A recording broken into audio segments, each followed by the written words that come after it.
just us chatting. So yeah, okay, we're live. Yes, we are live. Hopefully, hello everybody. Will Can we see how many people are watching? Probably just one, the one who chatted. But again, like I said, this is a purely selfish endeavor on my part. So if you are just joining us or new here or watching this after the fact, my name is Bob, Heroin Bob, channel Bob Buys. And my lovely guest today for the Reseller Repartee is Matt from Thrift Life. Is that the name of the show? Is the Reseller Repartee? Because I thought that was a compliment specifically to me. I thought you had high hopes for our well, I did figure out of everyone that I could possibly have on the channel, you might be the one that would qualify that word, because I know technically I'm using it not in the right context because it's supposed to be quick, witty conversation, but I like alliteration, and that was the only thing that wasn't taken. So. It makes sense, and I'm neither of those things, but I'll try to live up to expectations. Okay.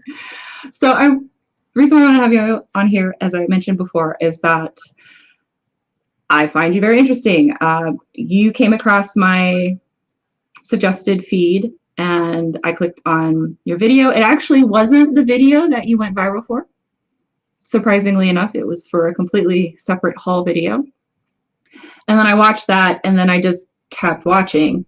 And then I saw that probably the reason why you got recommended is because about exactly a month ago, one of your videos went viral, or quasi-viral. Pretty quasi, yeah. I consider viral anytime when it's a great departure from your normal viewership. So I would think 34,000 is viral. It certainly felt viral to me, yeah. Okay, that's actually what I wanted to ask you about. So it's been a month. How has this month gone for you to go from having less than 1,000 subscribers to being fully monetized and now over 6,500 subscribers? The monetization part of it is a pretty small part. In fact, I got my knuckles wrapped when I went on the Tommy Bernhard show because I said that I didn't want to monetize the channel. And in fact, I actually planned not to monetize the channel, but I was told apparently YouTube just monetizes your videos regardless of whether or not you want them monetized. They do. They do. However, it's profoundly impacted my quality of life in a good way, which I didn't anticipate. The monetization or the virility? No, the virility, the fecundity of the video. So I went from 700 subscribers to, I think now it's like 6,500, which is preposterous to me. And most of that came all in one big bite. I went from 700 to around $4,000 just based on the success of that one video. And YouTube, now that I did monetize, is going to wind up paying my rent. That's excellent. Yeah, it is excellent. So yeah, it's opened up a lot of opportunities. Obviously, it's pretty exciting as well. I have had a little bit of exposure to all the people that I kind of looked up to the most, all of my, erstwhile YouTube heroes. A lot of them I've had some limited amount of dialogue with, which is pretty surreal.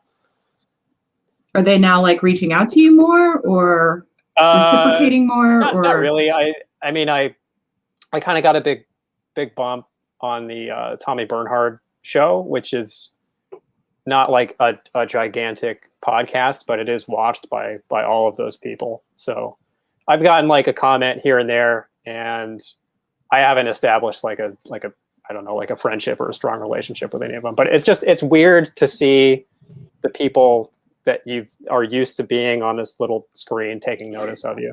It's really weird. It's a weird feeling. Well, I mean, sure, it's a good feeling. What about, okay. So now you've moved to a part where the people that you watched are watching you, and then now you're seeing a massive increase in your comments as well. How has keeping up with the comments to go from like not having any to like having hundreds? It's a lot. It's a lot. Yeah, I can tell that I'm going to be bad at it in the long term. What do you mean by you're going to be bad at it? Because it's it takes a lot of time, because once you start responding to comments, I typically don't want to just hit the heart button, because that feels too cursory if someone is spending the time to leave me a comment. And then I don't want to leave like a 3-word thank you comment, because that seems really perfunctory. So then I'll write like 2 or 3 sentences. So it ends up like me having to like put thought into each comment response. And I do get hundreds of them now. Now, with that in mind, do you think that that mindset is scalable, or are you just going to have to maybe set a time frame and let look, the rest of them go? Nothing about my life is scalable. Nothing is optimized. Fair enough. So, okay. Yeah. So then let's go into the fact that you think that the fact that you got one viral video is the reason why you're still growing. And I don't think that's the case, because you have, since you came back to YouTube, which is I think a little bit shortly before that one video, you have done regular uploads, and the quality of your upload is consistent. So I think you should maybe give yourself a little bit more credit on that, where it's like, yes, you did have one video that put you in front of a bunch of eyes, but then now you're making consistent, valuable content for the reselling community. And I think that has helped a lot. Oh, thanks. Yeah. Well, I'm glad to hear that. I'm glad to hear it's useful. But okay. And then going to that, you also put out the 215 bolo guide for menswear. Yes. And I've noticed in going in the catalog of your videos, you were predominantly menswear for the longest time. And then you tried sourcing hard goods, I guess, at other ideas or other advice. But you seem to always go back to menswear. Why is that where you started, and why is that where you keep coming back to? It is, I don't know. I think it's because there's like technical reasons why you can accumulate a lot of it, because it's everywhere and you can store it in a condensed space. Okay. And it's also what I sunk the most time into on the front end in terms of research. And it was the thing that was the most exciting to source. Where I actually started seriously reselling with used books on Amazon first. Right. And that's not nearly as big of a thrill, just looking at your phone, which is ironically what I do with clothing now anyway. But just looking at the Amazon app and scanning books is not, it doesn't have quite the same grit or mouthfeel, I guess, as sourcing clothing, which is just, it's more fun. It's more fun for me. So you never had one of those little finger scanners hooked up to your phone? Oh, no. So you can just, no. No. I had, it's funny because I had a run-in with a guy when I was sourcing books really seriously. And all of the people that use the little scanners, in my experience, are hyper territorial. I can tell, like I have an eye for it, I can tell when people are scanning. And I always get dirty looks and side eyes. When I'm sourcing with my phone, people have this sense of superiority about it. At least they did. And that actually, I had a full-blown confrontation with a guy trying to shame me for being a phone sourcer. Truly. Yeah, truly. See, I find that so funny, because there are actually a lot of Amazon resellers in my area, and I see them all of the time with the little finger scanner, or some are doing phone sourcing. And if it doesn't have a barcode, they don't look at it, which means I will literally just reach around them and grab a $50 book because it's an antique and they didn't bother looking at it. Yeah.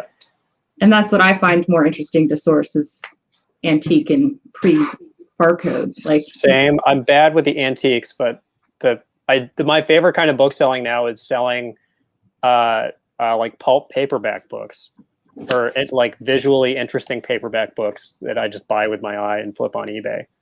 Like the one that I showed you, that I'm going to send like you the one that to read? Exactly, like the one that you showed me.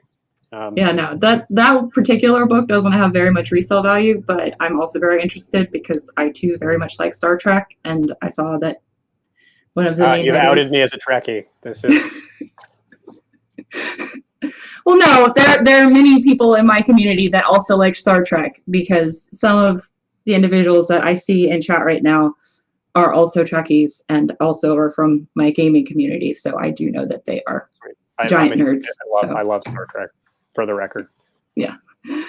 So you released that bolo guide for the menswear. We're going to go back to that. And it's spring. Are you going to update that quarterly? That's the plan now. I didn't expect the response to it to be so huge. And so I'm kind of passively accumulating new information to make it worth a new update. So if it comes around, I don't know, in 2 or 3 months, and I actually have enough new stuff to justify putting out a new version of it, then I'll put it out. Okay. Have you thought about maybe doing that for other genres as well? I thought about it, yeah, but and the thing that leaps out or leaps to the front of the mind is like a shoe guide, because that's pretty parallel to clothing, and it's something that I do know quite a bit about, although I don't have the domain expertise with shoes as I do with clothing. Okay. So then I guess my question for you is, because shoes in general, are you going to stick with menswear shoes? And then are you going to stick with, because sneakerhead culture is that's a lot, because you have just, if you take Adidas as a brand, you have so many different, Adidas is where I have expertise in. So are you using the Greek pronunciation? No. So I worked for Adidas for 4 years. Adidas is a German company founded by Adolf Dassler. And I have to say this every video. Okay. His nickname was Adi. So it's apologies. Dassler. Yeah. So it's Adidas. Okay. And everywhere but America says Adidas. But American branding. I'm an ugly American, I guess. No. So they're like, well, what about the advertisements? Well, the advertisements are geared towards an American audience. So they're going to say it the way that Americans are going to recognize it. And then they also partner with a lot of American culture, at least the Originals lines does. So they're going to try to cater to that market as much as possible, because that's who they're trying to sell it to. Yeah. So back to sneakerheads. Yeah. And so that's where my question is like, are you going to try to make a bolo guide catering to sneakerheads? Or are you going to try to make a bolo guide catering to just basic menswear? Or are you just going to maybe like filter it down to necessities, or like, these are generally good shoes to buy? Or yeah, I don't think I couldn't even begin to write a sneaker guide. It's nowhere close to an area of expertise for me. Literally, I just know how to look up the serial numbers on Adidas and Nikkei sneakers. And sorry. Yeah, I don't really know that much about sneakers. There are people that know have a tremendous advantage over me on that front. But I do know about men's dress shoes, and I know about like men's casual shoes, and it's mostly brand-based knowledge as it is with clothing. So there is enough meat on the bone to pull something out, but that's like a longer term project. I'm not resolved to do that. So since you've had some success with writing this bolo guide and you're thinking about updating it, would you give any thoughts to doing a blog or doing a website? Or I used to have a website. I used to have thriftalife.com, and it was a very different animal. Thrift of Life actually started, believe it or not, as a fashion advice project, because I was doing the clothing stuff. I know, like, I've come to accept that I'm not like going to be. I do not belong as a spokesperson for like men's fashion in any capacity. I think you're just a little bit too self-deprecating. I think you're more fashionable than you think you are. Okay. All right. Well, I'm not going to go pro then. I'll put it that way. But okay. I was really trying to flesh out my writing portfolio, because I was trying to pivot away from writing clickbait articles, which was a full-time job, as I told you before we went live. So I started writing this personal blog of like how to get a what is it called? Smart casual, right? That's the term, smart casual. It's like the aesthetic of choice right now for people with money.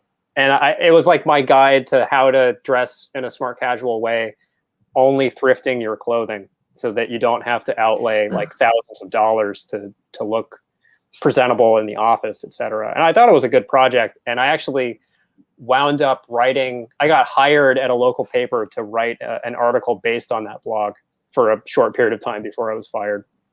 But that's kind of where Thrift of Life started. And then I just transitioned to doing the reselling content. But in answer to your actual question, I'm not really interested in writing. One of the reasons I'm doing reselling is to pivot away from writing for money, because it's what I did for most of my life, and I kind of grew to hate it. And also, as I've discussed on the channel, and as we've discussed, I have issues with chronic pain in my neck and back, and writing on a keyboard in front of a computer is like the fast track to flaring up my symptoms. So I try to do it as little as possible. Okay. No, that totally makes sense. Just need to get you one of those like circle rigs where you can just lean back and have the keyboard up here. I mean, you should see my actual, I'm looking at it right now. I have a battle station. I have a standing desk, an external monitor, and a Kinesis keyboard, which is like a $200 keyboard. I know. Oh, you know. And I do know. I'm pretty proud of it. I came up with a harness. I bought a laptop harness so that I can wear the keyboard on my body so that I can type with my hands all the way outstretched without having to bend my elbows to type. So it is like being strapped into an escape, like a NASA capsule or something. Okay. Well, that's okay. So you were trying to get away from writing, but then yet you do a bolo guide. Why did you start your channel? This is Moxie, by the way. She will be a nuisance the rest of the video. Oh, the cat. It's a cat. I love cats. It's a cat. Yes. I don't remember. You don't remember why you started the channel? I legitimately don't. I don't remember why. It was because I was watching a lot of YouTube videos, and because they helped me so much. I've phrased this in a really corny way on Tommy Bernhard's podcast, but I think I wanted to do it because I was kind of, hello. I wanted to do it for the sake of doing it, and because I figured it might be helpful to a tiny handful of people that would find me. And also I got really tired of the YouTube culture and all of the visual cliches and all of the content cliches and that style of YouTube video of all of the flash and pomp and circumstance and being goaded into hitting like and subscribe and all of that. So I wanted to offer something different. And a year later, people caught on to it. People like it. Yeah. Well, that's something I appreciated when I ended up watching you and watching your backlog, is that I found someone else who also didn't like doing the like subscribe. And I feel like if my body of content doesn't speak enough for itself to where you want to keep watching it, or that doesn't merit you doing that on your own, then I don't want it. Like, I want to make content that you feel like has enough value to where that you'll do that on your own. And I want to make enough quality content to where you would want to continue watching me. And I feel like that's something that you also resonate with, which I really appreciated. Yeah, I do. I think we have kind of similar content styles as well. I've watched some of your videos and it's the same kind of, I don't feel pandered to. I don't feel patronized when I watch your videos. You don't. I agree with you too. It's the thing that always irritated me about it is like it's just insulting after a while. If you spent any more than like a month on YouTube, you know what the like button and you know how to subscribe to a channel. So being but the thing is that you know that because everybody has told you, because the majority of the content on the platform tells you those things. So I feel like there's enough already that have done that work. I don't need to do that. Yes, precise. That's exactly what I'm saying. Yeah. Okay. Exactly what I'm saying. All right. Well, okay. So are there any other, so you're doing menswear and you have, your model is a fast flip model. Well, I should say pre-COVID. and you quarantining yourself off from the world. It was a fast flip model with, I believe you decided to do some high average sales price pieces as well. And now you're just trying to sell anything you get your hands on because you have sourcing limitations, which congratulations, by the way, on getting approved to get a shop. Thank you. Thank you. I couldn't be happier. And yeah, my business is going to go back to more what it looked like in older videos. And I think that's a pretty fair portrayal of what I do. I think I should call it not like a quick flip, but a quicker flip, because it's clothing. So you can't really do the like super fast turnaround. Right, but you're trying to do 60 days or less. It's going to be out of your house.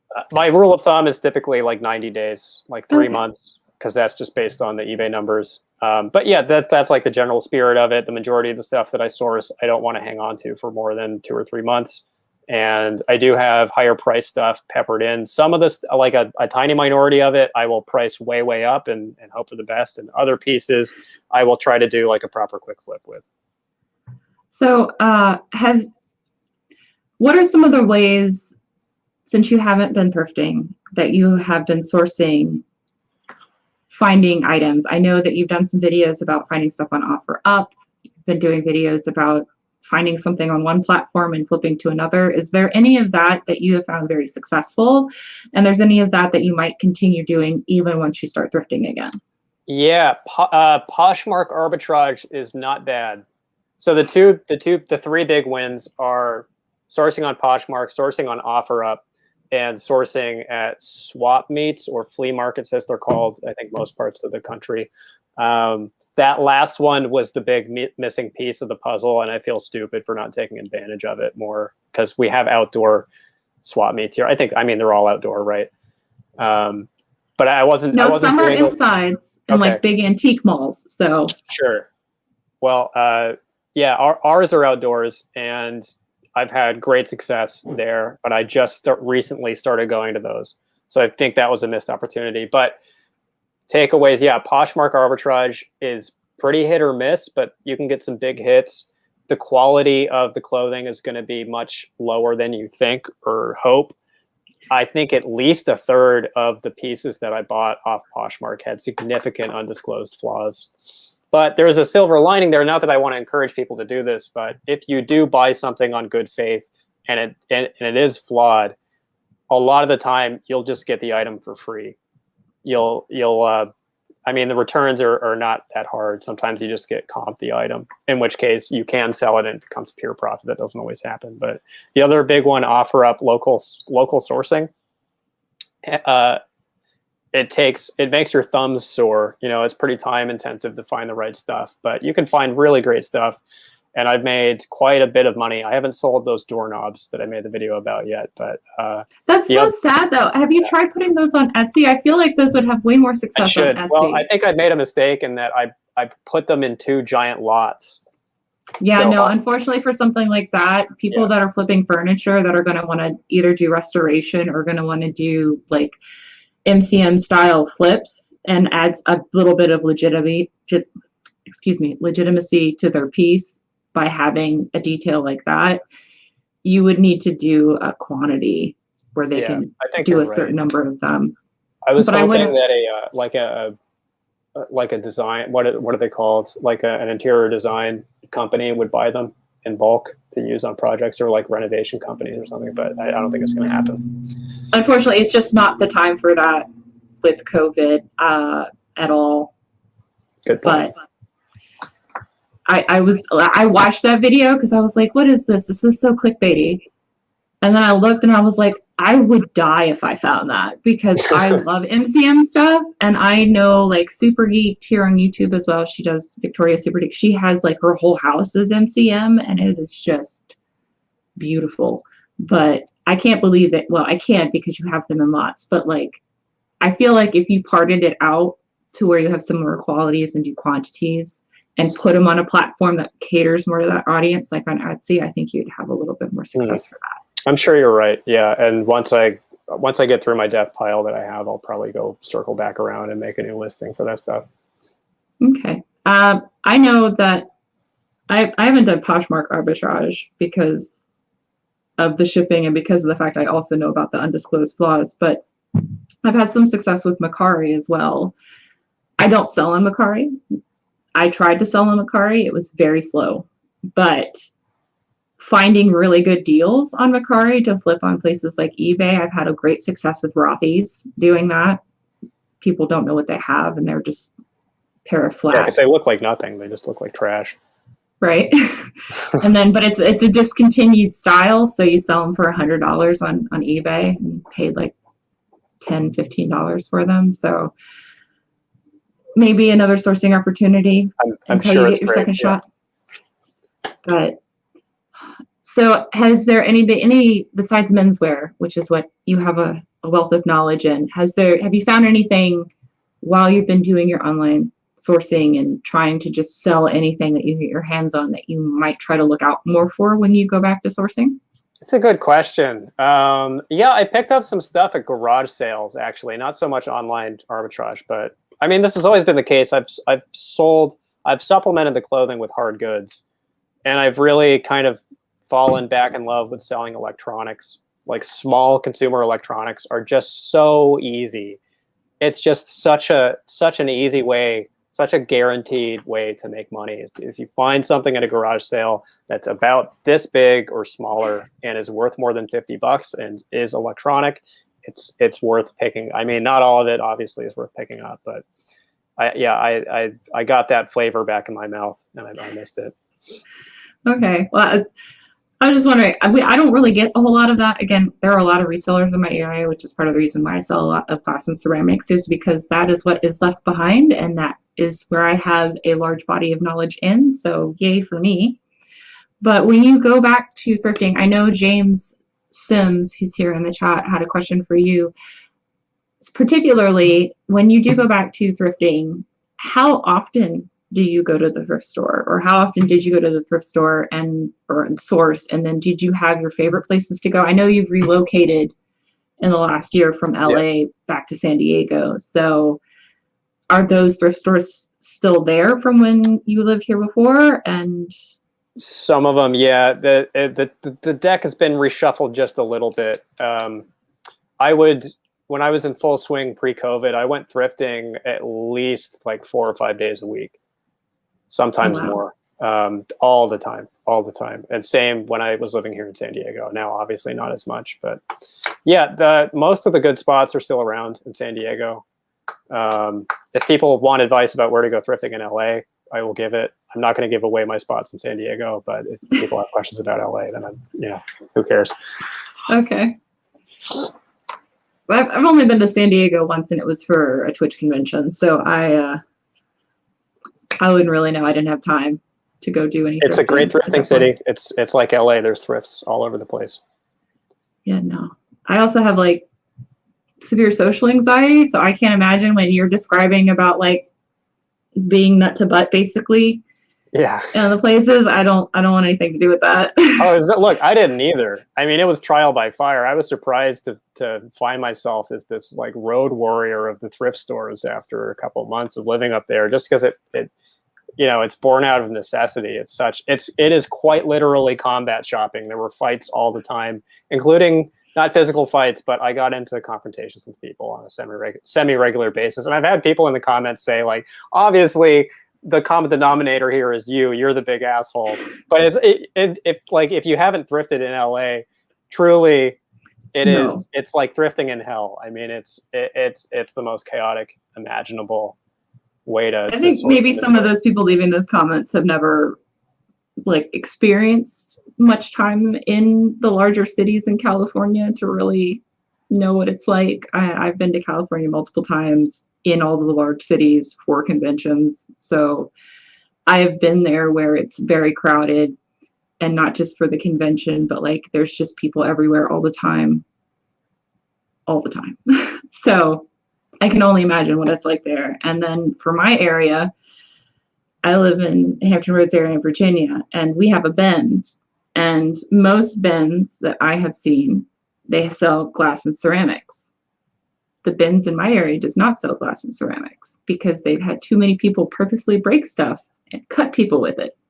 They don't have it. I believe it. 100%. It does They not don't shock have it me. anymore, which makes me sad because that would be the best deal for me. But yeah, I'm really curious about the ceramics. I want to learn more about your process there.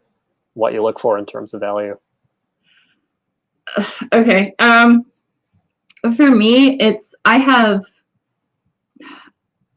so you know how you talked about the tactile feel that you have for like Lululemon?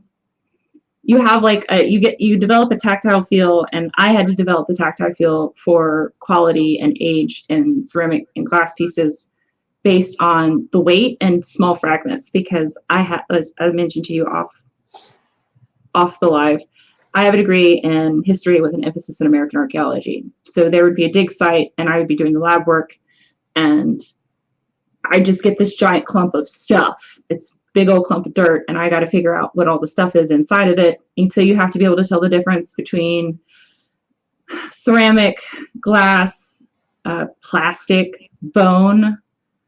The favorite thing they like to do is do a grave site and not tell me that's what they were doing that day. So you just, probably one of the most memorable things I have from my time doing archaeological work was getting a giant clump this big and getting it cleaned up enough, and then I lift it up and it's just something is staring back at me, and it's a full human skull, because they were doing a graveyard site for an original settlement from like the 1700s. So it was just like, thanks, so guys. You're cursed. So you're haunted now. No, I'm not haunted now. Okay. Maybe that's the reason for all of my problems since that point, because young 18-year-old me at that time. But so you just understand like what you get a real sense of what is quality versus what is utility ceramics at that point. But now, this day and age, fine quality porcelain has as much, or can have as much value as utilitarian ceramics and porcelain, because one has a higher propensity to being broken because it's delicate and fine, where the other one has just as high and equal chance to be broken because it was utilized all the time. So for me, I look at the piece, I look underneath what the mark is. It's also a lot of phone research as well, because it's like, hey, I look at the decoration, I see this piece, it's very ornate. This is indicative of it being during Victorian time. But you can also tell when you have an actual Victorian piece that was made in the 1800s versus a cheap post-World War II Japanese reproduction, because there was a Victorian revival after World War II for the housewives to make their home as garish as possible. And you can just tell the difference after a while. I mean, I could give you more knowledge. When I find stuff, it's something you just end up knowing by having that catalog of knowledge that you're talking about with your menswear. Right. There are certain brands that you know to look out for that are clearly marked and easy to look out for, like RS Prussia. A lot of things made in not Bulgaria, Bavaria, Germany, Czech Republic, Italy. A lot of those are really good pieces as well. As far as American pottery, it's highly collectible, especially restaurant ware. You can normally pick it up for really cheap. If you're there in California. Have you heard of Tepco Beach? No. So there's Tepco is a really popular American pottery brand that made a lot of restaurant ware.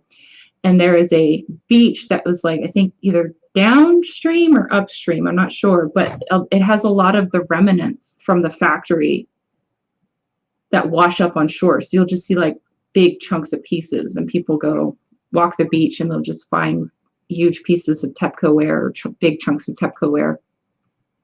It's called Tepco Beach. I don't know. You can look it up. I don't know where it is in California, but it's on my list next time to go visit it whenever I'm over that way again. Wow. Yeah. No, archaeologist, not anthropologist, but I see that mix there, be carried away. But that's just why I do it and why I like it. It's like it's clearly a great opportunity. I've had one big win with ceramics. I found this rare I saw bowl. that. Oh, you saw the video? Yeah.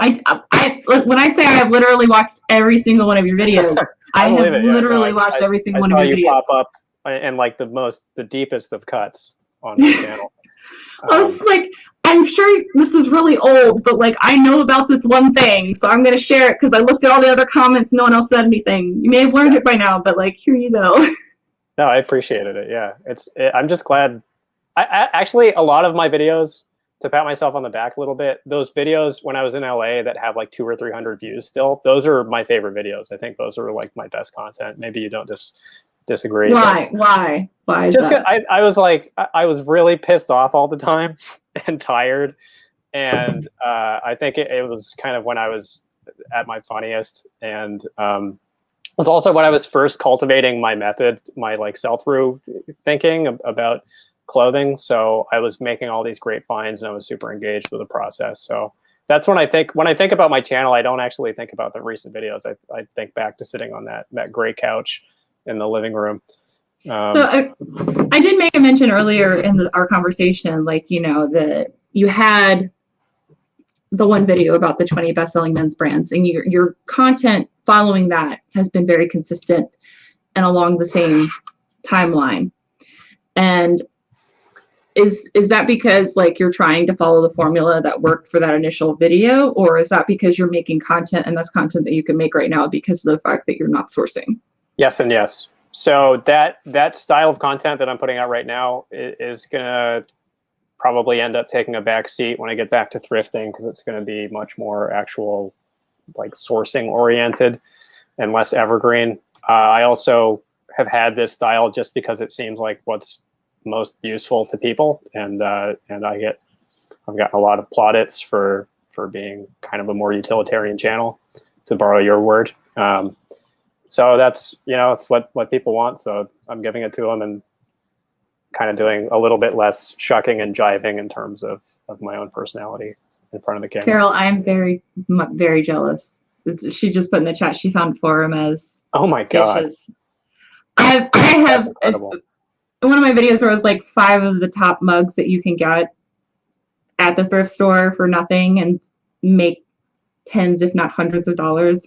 Hermes has been on that list.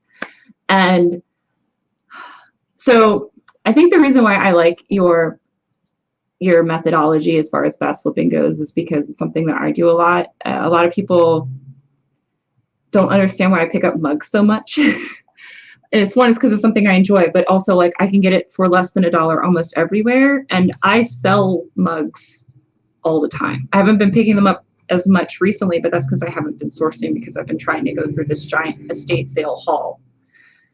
And I'm a one-person operation that has a full-time job, so I can't spend very much time. And like you, I do have limitations in my ability to like sit and list for a set amount of time as well. And so like I like mugs a lot, but you know, you can get them at less for $1 and then you consistently sell them on a regular basis for 15 to 20, like, and I have the space for them. So yeah, thank you, Taylor. I appreciate that. I'm curious about your mug game. All I know is Starbucks. Starbucks mugs are good. Other than that, not all Starbucks mugs are good, and some Starbucks mugs are better than others. And there's also like the retail arbitrage game when they do the like if you have a Starbucks rewards card. I know some resellers that just like, you know, they get their regular coffee or whatever because, you know, the basic bee life that they have to Instagram. But then like they save up their points for when they're going to do seasonality drops, and they'll use their points to get all of the hype stuff for free and then sell it for the upmark price of like $60 to $80 as well. And it's normally the diamond tumblers that are what's in. So it's just like sneakers. Yeah. Hello, Moxie. Hey, Maxie. Yeah. No. Okay. You just want to remind everyone that you exist and that you're here. I'm such a cat lover. I can't really have pets in the place where I'm at now, so I hope to get a cat that will destroy all my inventory at some point. Oh no, she doesn't destroy anything. She's actually really good, but that's just her. She will lay on anything that I put on the table, but you know, that roller fixes that. and she doesn't knock anything off the table. So I'm very lucky in that regards. I did want to ask that. So I know that you've moved from San Diego to LA and then LA back to San Diego, and that your thrift store prices are asinine, in my opinion, based on mine as well. Based on the thrift store prices that I have in my area. Why stay in California? Or why stay in a major metropolitan area in California? Like, even if you want to stay in California, why don't you move to maybe an area where it's not as dear or expensive? Or why stay in California in general? Like, you don't have a whole lot of backstory as to like where your family's from or who you are. So, well, that's it. I mean, you just hit on it. I have pretty deep roots in San Diego. My family lives here. Most of my family lives here, and most of my close friends are here, either here or in LA. And I don't know. I've thought about moving elsewhere. It's still a possibility. I'm making more money now than I was. I was seriously entertaining on a daily basis moving out of California before the channel took off. But now that I have more income, I mean, like I told you, I don't know if it was on stream or off stream, but YouTube is going to pay my rent just based on the monetization alone, much less the money that I got from the manifesto, which I did not anticipate at all, or any kind of like scale money, which ended up being the case. I don't have to move. So even though on paper it makes more sense from a business standpoint for me to like go to Vegas or something, I'm going to stay. Okay. I was just wondering because I was just like, that's what I said. I have to give you, and I know I've messaged you on Instagram. Just, I know how expensive California is. Like I said, I've been multiple times for conventions. I know what like basic rent or quality of life is, and I know that you've been living with someone else, so you have a roommate. I don't actually have a roommate. You don't actually have a roommate now? No, I have a really good deal because I'm subletting my friend's apartment that his mother owns. So I get like a pretty discounted rent. So I pay the rent of someone who has a roommate, but I don't, which is pretty sweet. But that situation is coming to an end sooner than later. So the YouTube stuff happened at a good time. Okay. That's awesome. Yeah, well, I just wanted to give you all the accolades and the apropos that you deserve for being able to be a full-time reseller in California, because I just know how difficult that must have been and has been, especially during the pandemic. So it's been a brutal grind, a truly brutal, bare knuckle, bloody faced grind. But it makes me appreciate, as cliche as it is to say, like it makes me appreciate the fact that it's easier for me now. Okay. So, okay, I'm going to put you on the spot again because I saw the video that you released today, and I must say that is the first suggested things that you should have as a reseller that has not had any Amazon links. Yeah. And I know that you've talked to me that might be something you do, but not really. Yeah, you're the second person to bring this up to me since I published the video. My buddy Dave that I talk about on the channel sometimes was poking. I brought it up to you before you published the video. Oh, okay, all right. So you're the first and third then. Okay. Yeah, I don't want to do it because it's a small thing, and not to be too precious, but affiliate links annoy me personally when I see them. They're just something about them that is a little bit irritating to me, and I can't put my finger on exactly what it is, but because they're annoying to me, I don't really want to use them. Also, I don't know. I don't want to. This is what I told my friend. Like, I don't really want to be part of Amazon's sales funnel. Okay. So the smart thing to do, probably, if I want to do affiliate, and I might eat these words in the future if I end up doing affiliate links. It's not like a hill I'm going to die on. It's just kind of personal preference. But maybe if I found affiliate links like from outside, but the actual manufacturers of the stuff, I would. So you would be more open to direct affiliate marketing and not. I guess You're like, just no. there's just something about it that rubs me the wrong way, and I don't think that it's like immoral or unethical, but it's one of those tropes on YouTube that just gets under my skin. Maybe it shouldn't. Well, I mentioned to you, like when you hit 10,000, you'll be probably available to do the influencer, Amazon influencer, where you just get one link and you get a storefront. And you only have to do one link on your videos, and then you can have all the things. So it's just one, but you're still directly funneling things to Amazon. Yeah. So. I mean, like we'll see how strong my principles are when I'm I'll talk to you after the stream, after we go live, and show you some numbers, and then maybe that might change your mind. All right. So. Well, now I'm going to look like a giant asshole. Why? No. How I would end you up look putting like affiliate links. No, that's not going to make you look like an asshole. It's just like, this is where I am right now, and you can change your mind. Like, or you can just have it there and never promote it. Yeah. I do that all the time. I have my whole thing full of stuff, and I just don't say anything about it. You'll find it or not. Cool. I may very well reverse my opinion of affiliate links, especially if it's the difference between like a 1-bedroom apartment and a 3-bedroom apartment. Then maybe it would be the difference between a 1-bedroom apartment and you owning a home. Oh, come on, it's not that much money, is it? It can be. Depends on how you do it. Yeah. Okay. Well. I'm just saying. I'm really good at making other people money. So based on our conversation about what my regular job is. So.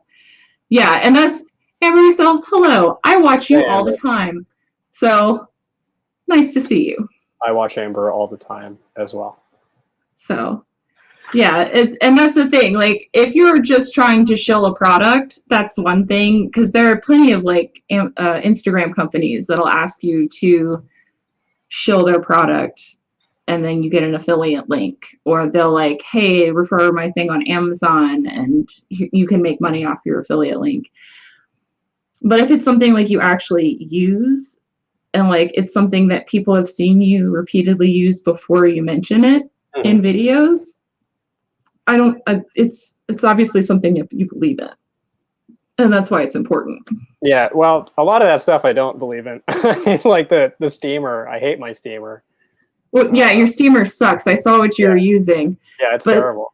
That's from someone using a 15-year-old industrial visual merchandiser steamer.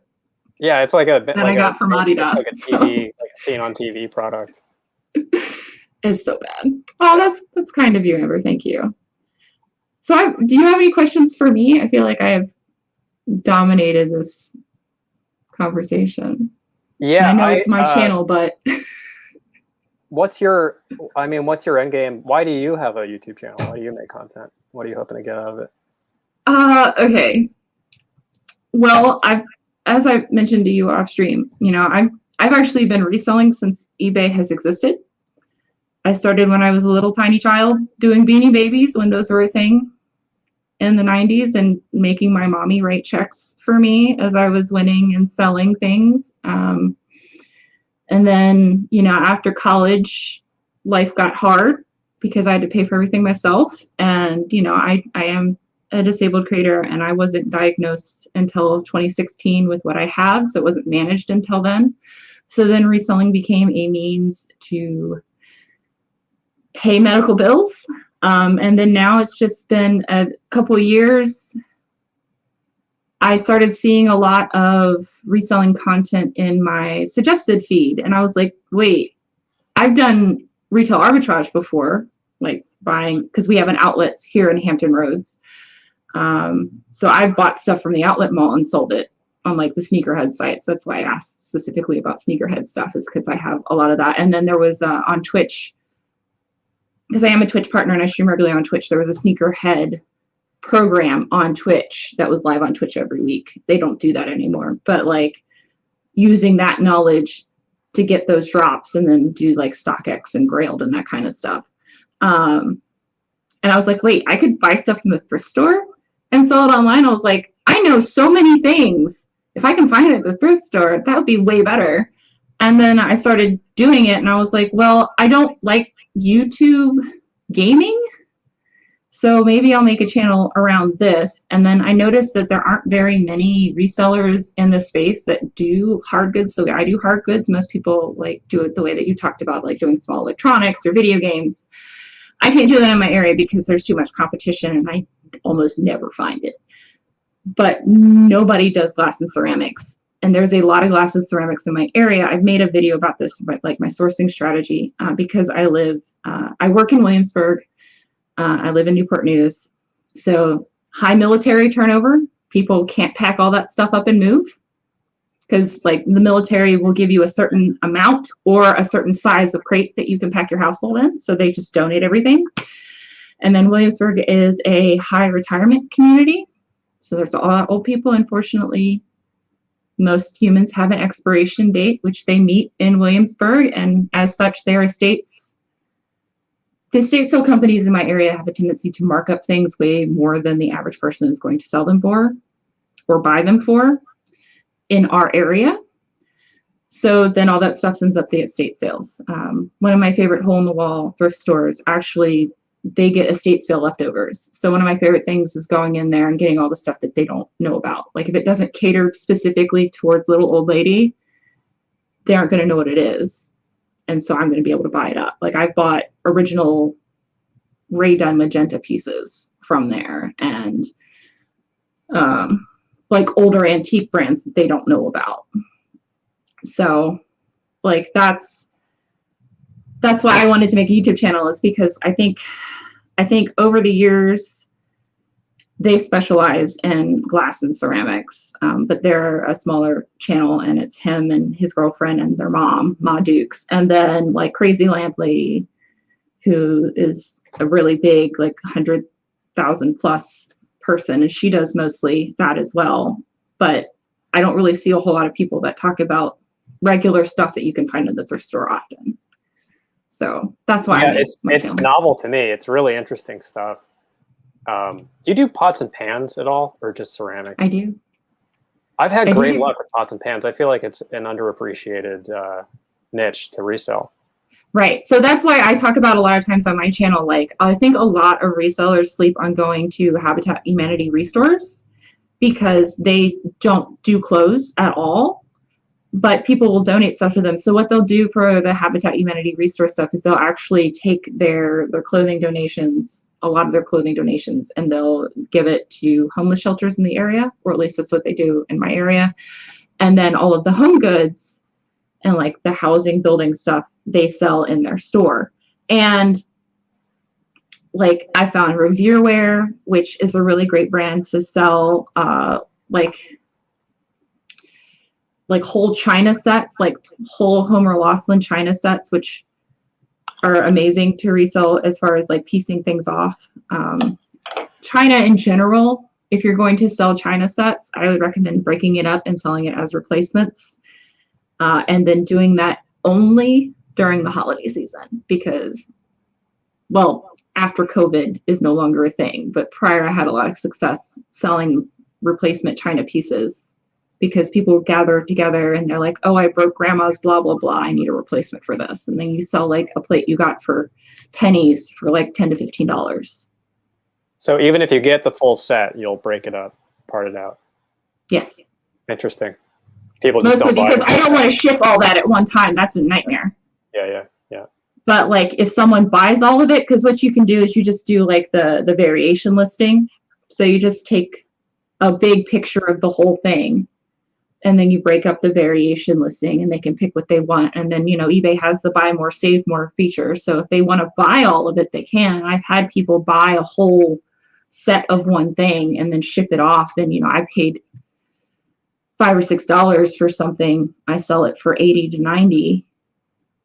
And again, it's so plentiful there. But like, as I was going back to like the restore is a great sourcing opportunity if you're interested in pots and pans, if you're interested in china, if you're interested in ceramics and glass. I have found a lot of Doug bottles. If you don't know what a Doug bottle is, you know, there weren't centralized landfills. Like that's a fairly post-World War II phenomenon for infrastructure for American life. So a lot of people, they would have a latrine or an outhouse, and after the outhouse got too nasty, they would then throw their trash, put the lye over it, and then bury it up. Well, 50 to 100 years later, people find that site and dig all that up, and then you find a lot of antique glass bottles, and those are very collectible to a lot of people as well. So, and you get the antique turds as well. Well, those have all just become dirt by that now. I feel like the earthworms have taken the course at that point. But yeah, you will find a lot of calcification from lye and the soil and that stuff too. But that stuff's very collectible. Or like if you'll find crocks and pottery, American crocks, like Eldrith pottery, American pottery. What's it? If you ever find mugs or jugs with a really ugly face on it, look it up. Just like if you ever find an ugly face, I'll have to show you at some point. But like those are worth hundreds of dollars, and they're actually fairly recent. You mean the face is part of the structure of the ceramic itself? Yes. Huh. And it's just hideous. Yeah.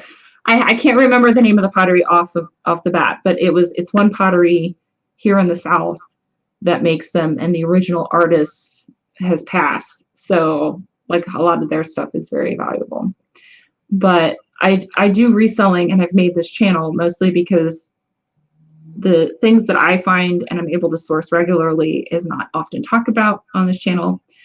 Also, because of my disability, I tried doing just clothes at the beginning. I can't do it. I can spend maybe an hour doing clothes. I can't do it any longer. It's too exhausting for me. Standing in one spot, doing the same repetitive motion, I can't do it. So I'll normally spend one time a week doing a clothes source. But I will, anytime I drive by or have 30 minutes, I'll take a lunch and we'll stop in a thrift store and be able to do all of the hard goods and check to see if there's anything valuable and then go. So fascinating. I also really like selling art, Amber, as well. And you can find a lot of really good art at the resale. I've sold a Thomas Mangelson photograph that was framed from his original gallery. You don't know Thomas Mangelson, you like to fish. So have you seen the photograph Catch of the Day? Probably, yeah. It's a bear and the fish is going right into his mouth. Yeah. So that's Thomas Mangelson. He's a famous wildlife photographer. And I found one of his pieces. It wasn't that one, because if I found that one, that's thousands of dollars.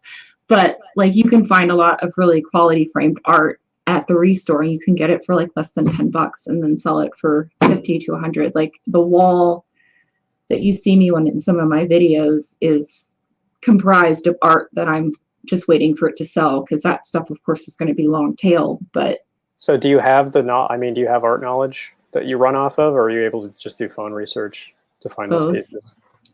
Yeah. Both. I have a lot of like random interests, like in addition to, like I said, being a voracious reader, I have a severe addiction to CosTube, which is historical costuming, historical reproduction clothing, which is why I left a message on your video about the lapel button up here. Oh, right. Yeah, that was like, I know what that is. Like, I have someone on YouTube I watch who does just antique menswear, like Edwardian menswear, and like talking about eyeglasses and galleries, which is the one, the monocle, and a gallery is the little metal piece that goes behind. Like, I like a lot of really nerdy things. So like I've got antique clothing. I love selling vintage. I love selling antique stuff.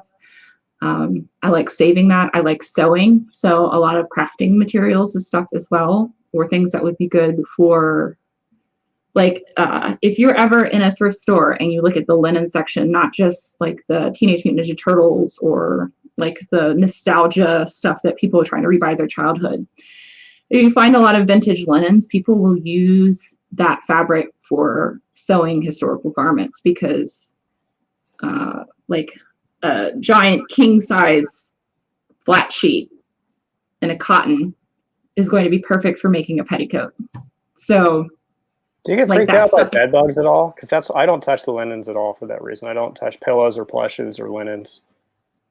I've never in my time reselling have had to deal with bed bugs. Normally, also, as uncomfortable as it is, I moved into an apartment building one time that did not disclose that there was a bed bug problem.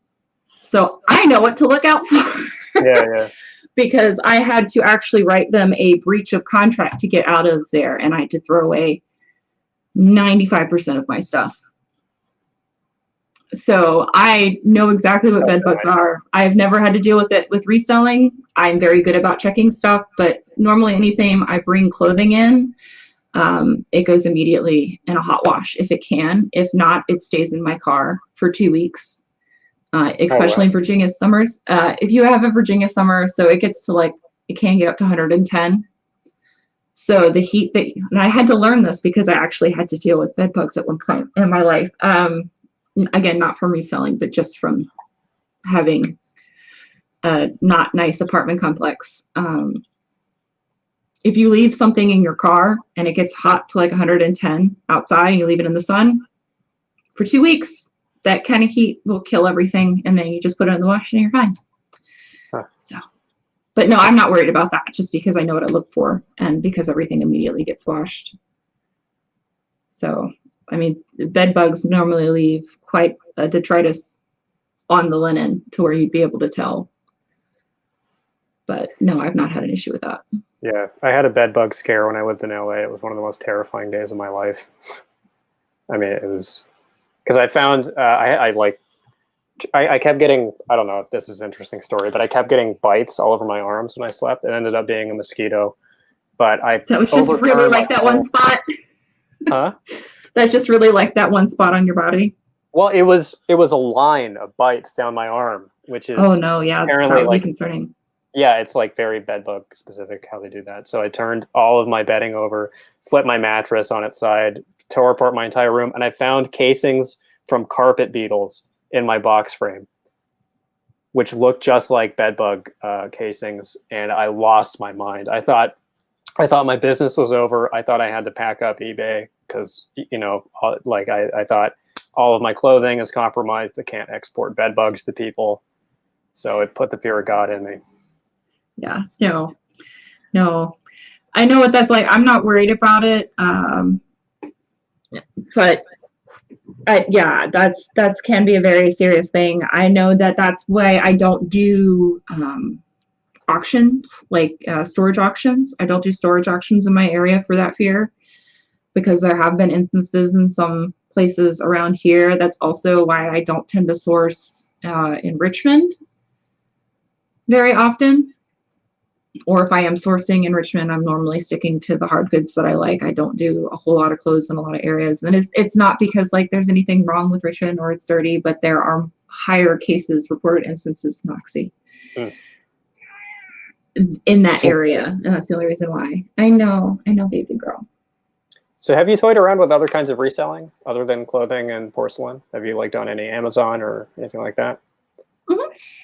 No, I have an Amazon store. I have an Amazon account. I tried doing, like I said, retail arbitrage onto there, and I've tried doing some book stuff.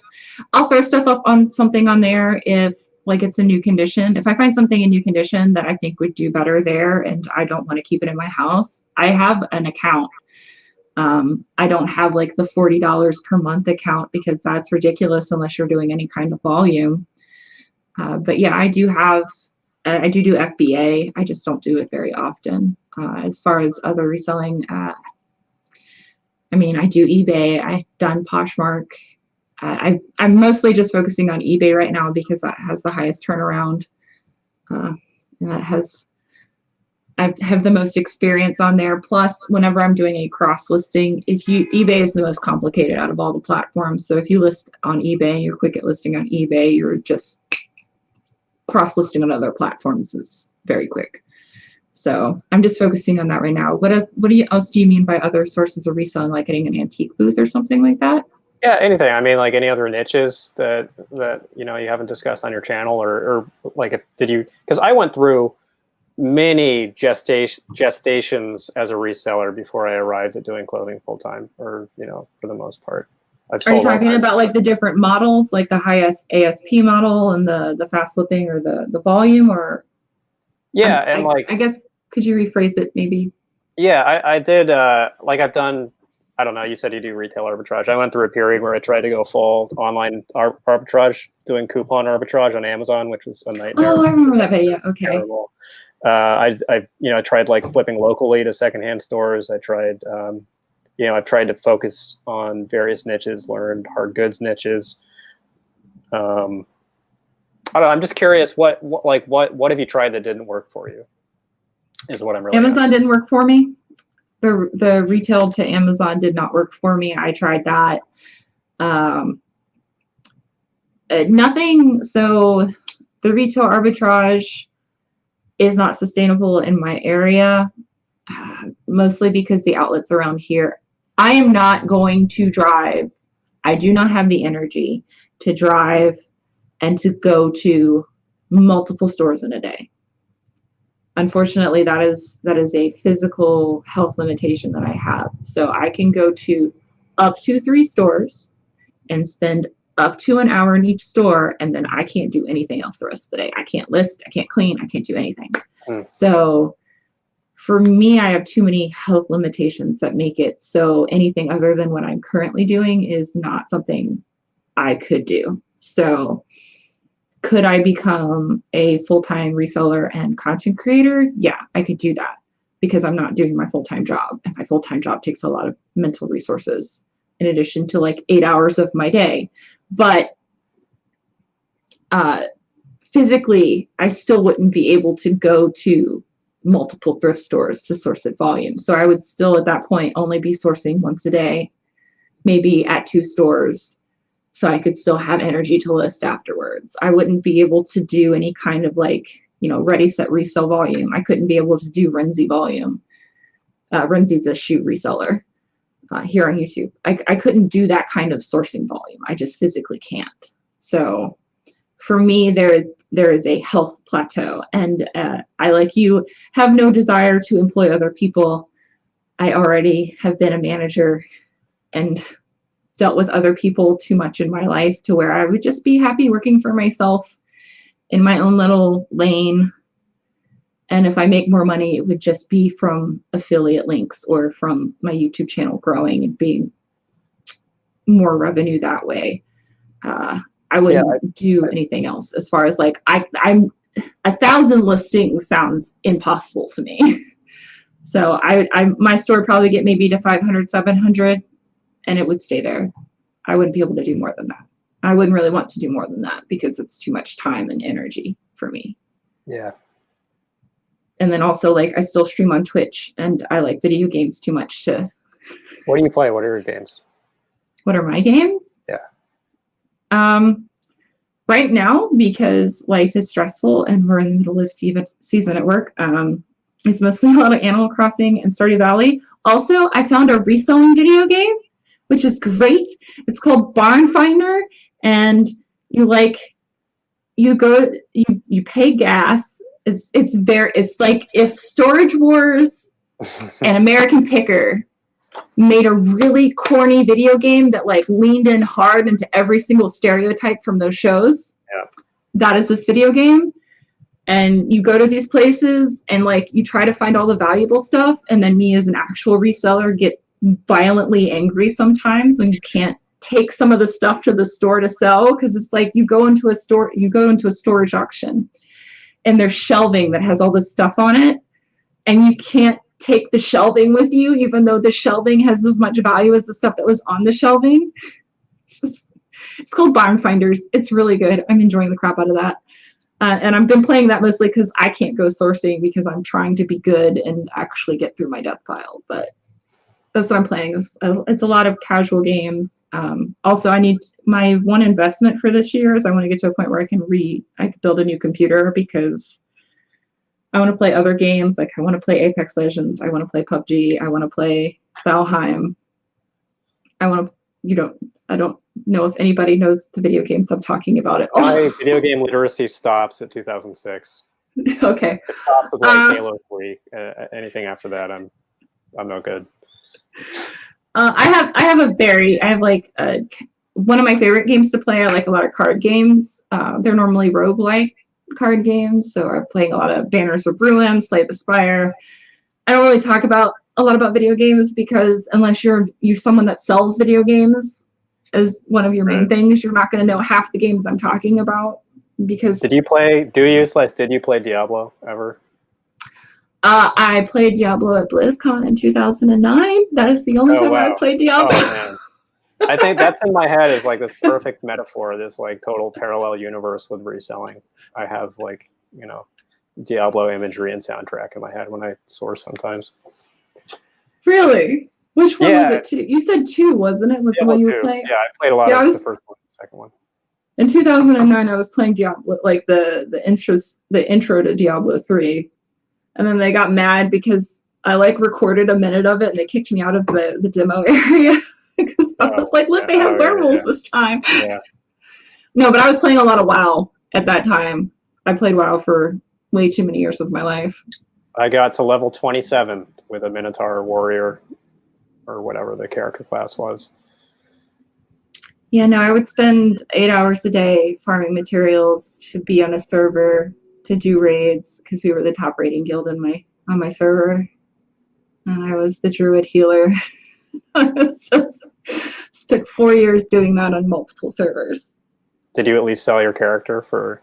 Oh, I've sold my character like 3 times. It got to the point where like I would quit because the person I was with at the time also played with me, and like we would quit because we wanted to live real life, and then winter would happen and then we'd start playing again, and then I've sold my character, so we both have to start off at scratch. And yeah, I did that 3 times. So can you still do arbitrage on items, like video game items? I remember that was a huge thing in World of Warcraft. I mean, it depends on the game, and it depends on if they catch you, because then they'll hard lock your account. Like that was really big when Animal Crossing came out during the pandemic. Like you could sell all kinds of Animal Crossing stuff, and then Nintendo got wise to that and started kicking people out. So it's not really done anymore. It's not smiled upon. It's never been. I thought it was never been copacetic. No. I mean, because I remember there was like the whole scandal about Chinese gold farms with World of Warcraft, but my understanding was like that was not against terms of service. No, it was against terms of service. That's why you had issues. Yeah, I see. It's all terms of service says that you can't do that and you shouldn't do that.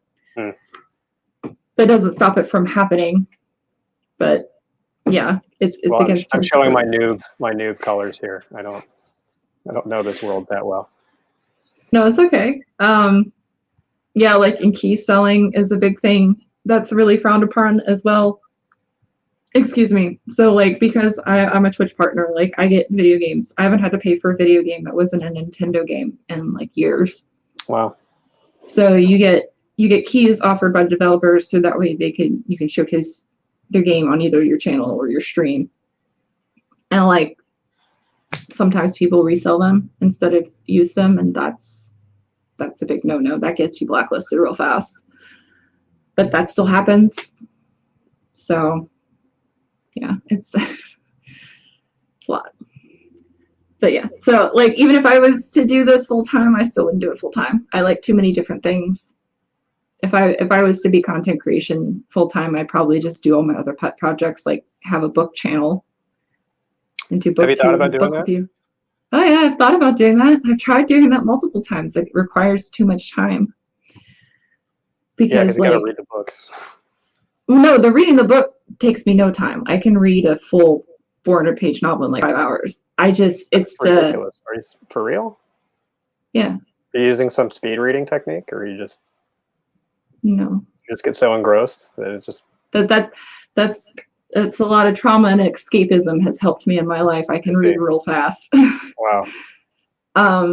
It's more of like I read it once, and then if I'm wanting to do like a book review that doesn't have spoilers but still gives like full depth and breadth of what the book is, like my catch is that I would want to do the novel justice and make a really good recommendation while also not giving anything away. And so that requires a lot of writing. And then to do that on a consistent basis with uploads and then have a discussion platform, like I would really love to do that. And I've talked about doing that because I have just hundreds and hundreds of books in my house that I just wish I could talk about. Do you watch Media Death Cult at all? Lloyd? I don't know. He's this this British guy who has a sci-fi, like a genre lit channel. I don't know, he's like very high production value. It's pretty funny. He like wears a gun in a holster every video. And it's really good. Like he has good taste in sci-fi, which is, you know, what I care about. I'll write that down. Yeah, Media Death Cult. It's pretty funny. He has a gigantic following, and because that's the thing. Like that's the content. Like I don't enjoy watching. Like I want to be one of the people talking about it. I actually don't enjoy consuming that content though, which is weird. I don't know why. I find that a lot of times the reason why I would want to make the channel is because I don't find people talking about the books that I find interesting. Like Dread Nation is an amazing book. It's a YA novel, and it's set like it's an alternative history book written by Brianna Ireland, and it is what happens if there was a zombie uprising during the Battle of Gettysburg. And so then the Emancipation Proclamation happens, but then all of those that were formerly enslaved people now go to these camps to be trained to be attendants for the rich white people.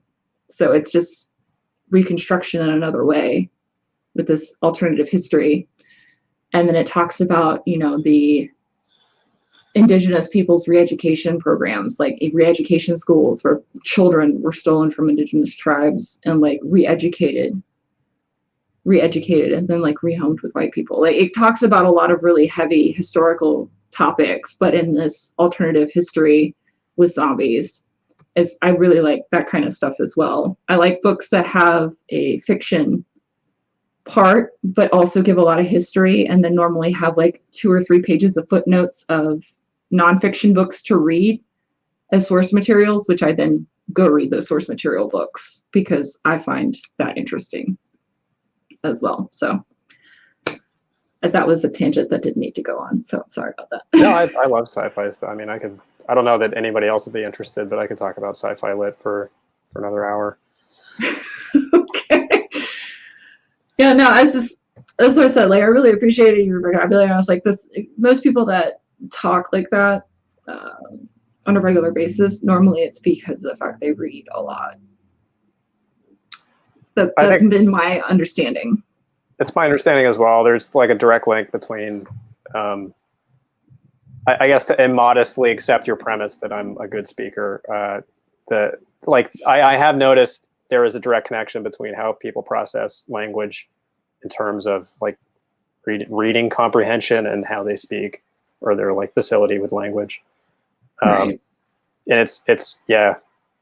I'll take the compliment. I don't think I read a ton. I do think I read a little bit more than most, but yeah, my book death pile dwarfs my my reselling death pile. I have a small library of Babylon in my room of stuff that I haven't read. Yeah, that's what all these tattoos are books. That's what, before COVID happened, that's what this whole arm would be book references. So Jenna, I want to thank you again. I'm going to give you a shout out on my next video, but thank you so much, by the way. Jenna told me that I didn't realize that eBay had made a change to where the premium store, the $60 store, you don't have to pay $60 to get 1,000 listings anymore. Their basic store has been upped as of this month to 1,000 listings. Yes. That's new to me. You just saved me some money. I know. As soon as she told me that, she was like, as of April 1st. And I was like, what? And I went and checked, and like, I immediately changed my subscription. So that's like $450 right there. The most amazing thing ever. Wow. I know. It's uncharacteristically generous of eBay to do that. No, I think it's because of the fact that they've realized, I think the demand for their platform has made them realize how important their sellers are, because, you know, they were giving away 40,000, 50,000 listings, which is again, a ridiculous number to give most sellers, because there's no way you're going to have that volume. To try to encourage people to list more. Like, we're helping sellers out by giving you this untoward number of listings that you're never going to be able to use for free. And it's like, well, why not just make it cheaper to list? I think they're really reliant more on sellers on the platform than they let on, because what was it, Rally Roots said that like eBay makes 90% of its money off of 10% of its sellers. Yeah, I'm sure that's true. So yeah, and then what Bill's talking about Facebook Marketplace, like really coming hard for eBay's share as well. I know eBay watches reselling YouTube too, and there's been all of this saber rattling about like leaving eBay behind and moving off the platform entirely. And I think it's like 80-90% clickbait, people trying to get eyes on videos, making mountains out of molehills. But this has like been in the air for a long time. People are just kind of sick of eBay, and I think eBay probably knows that. Yeah, no, I definitely think so. I know that I don't just watch a lot of American reselling. I also like watching Antiques Arena. He is a Welsh UK seller. He actually owns an antique shop. He has even more knowledge about glass than I ever could. He's so knowledgeable. But he does a lot of antiques and glass, and like Nick and Andrea Hills as well. They do a lot of media and video games and hard goods in like the more traditional sense, except I think Andrea does a lot of clothing resale. But I mean, they've had multiple instances this year with like eBay just doing a routine check on their store, but stopping all of their sales for weeks at a time. And it's been multiple times to where they've thought about like, hey, we can't put all of our eggs just in the eBay basket, even though we've been selling on eBay for well over a decade. I think people are realizing, especially now that there are way more comparable platforms like Poshmark, Mercari, now Facebook Marketplace is eating in a big share. I don't know if you've noticed, but eBay is making a real push to like compete with StockX as far as, the sneaker sales as well. Like making it, oh, you don't have to pay fees on $100 sneaker sales. Yeah. Like, I think there are way more competitors now in the space than there were before. And I think the pandemic has pushed those other competitors forward in a way that is making eBay very uncomfortable, to where they're trying to do some things to maybe retain their sellers on the platform. I hope so. I still think it's such an old company, and they're so dominant still in the market that, I mean, I hope they feel the wolves nipping at their heels, but I don't see like major changes happening until it's absolutely incumbent upon them to do so. But that's another thing that's a problem, that they are, because they are such an older company. Like, a lot of their base of their site is built on such old code, and they have to make changes that I don't like. All of my close friends from high school are all programmers. And if you look at the code for eBay, if you ever go into the Aspect Element site, like the amount of old code that they have to make work with new code, and for any update that they want to do for a site as massive as it is, that's how come anytime they roll out a new feature that they've been talking about putting for 5 years, and they actually finally roll it out, and inevitably break something, because there's no way you can play test something of that magnitude or write something that's going to have full functionality at launch, because of the fact they're building off of such old code. And instead of like, doing we're going to be down for a day to bring this old system down, transport it, and put this new system up, like, they're never going to want to lose a day's worth of sales to make that transition from the old system to a new system. They're just never going to do that. Yeah. And then to do it at such a global scale, like, it's always going to be that way. Like, they're never that, and that's going to be its downfall, is not being able to make that level of change that fast enough. And it's going to be a slow death by attrition, I think. I think that's fair. I think we're all on a big leaky ship, and we can all see the leaks, and we can feel the salt water on our faces, but it's still the biggest ship. It And is still the biggest ship. we still want to get across the damn Atlantic.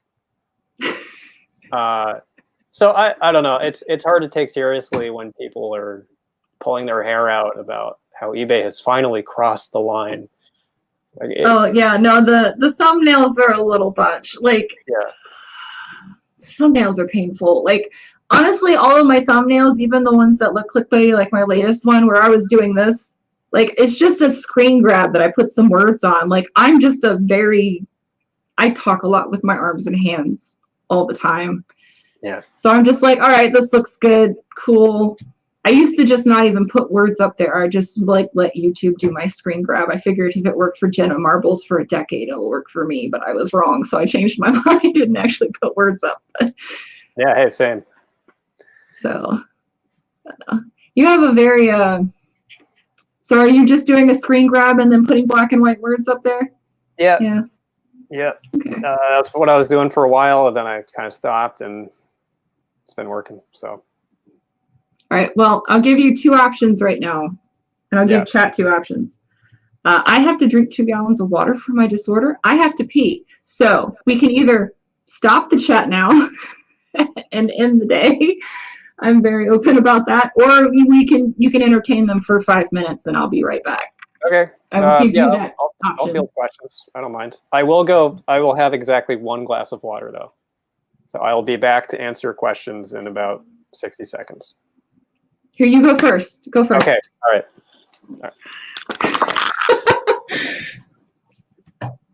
This chat has gone on a little bit longer than I anticipated, but it has been enjoyable, and hopefully you all have been enjoying it as well. Also, if you guys have any questions, I've been looking for questions, but you guys have just been saying wonderfully, really nice things. So I do appreciate that. You guys have all been exceptionally kind to both of us. And also, I hope you guys are enjoying Boxy giving you full show of all of her fur and her butt. Okay, I'm back. All right, go. I'll be back. Okay. Hello, chat. I am at your disposal for the next 2 gallons of water if you have questions. Thank you. I love your face as well. Love your avatar. No, I'm no stage fright. I ran up and down my stairs to get this glass of water.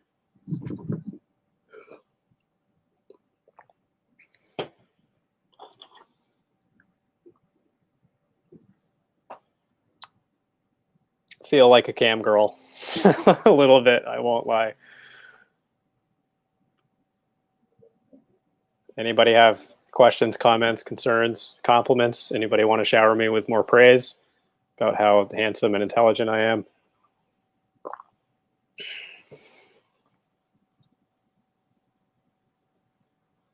Wholesale sites. Good question. Wow, 3 questions just popped up all at once. I will get to both of the other ones. In terms of wholesale sites, I assume you mean like liquidation lots. And yes, there are. I've done 2 bulk buys. Thank you, Sophia. I've done 2 orders off of 888lots.com, and that was back during my online arbitrage days. And at least at the time when you signed up for a new account with 888 lots, they gave you half off of 1 order. So I got a big 3-box order of home goods that I made some good profit on. And then I did a second order following up. Ultimately, I moved away from that business model. I think it's freighted with a lot of issues. But if that's what you're doing, then that's the one that worked for me. People have good luck with bulk, bulq.com. Welcome back, Bob.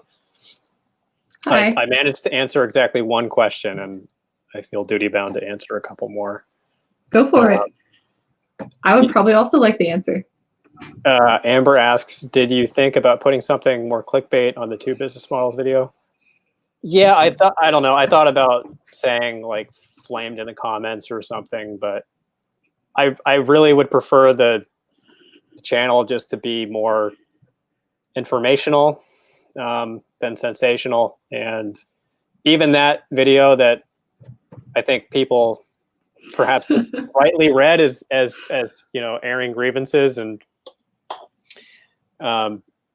a rebuttal just to this guy. I did intend for it to be more informational than anything else. Which it was. Thank you very much. Thank you. Been binging your channel, Matt. Great stuff. Part-time reseller here. Thank you very much. Appreciate that. Manifesto is great.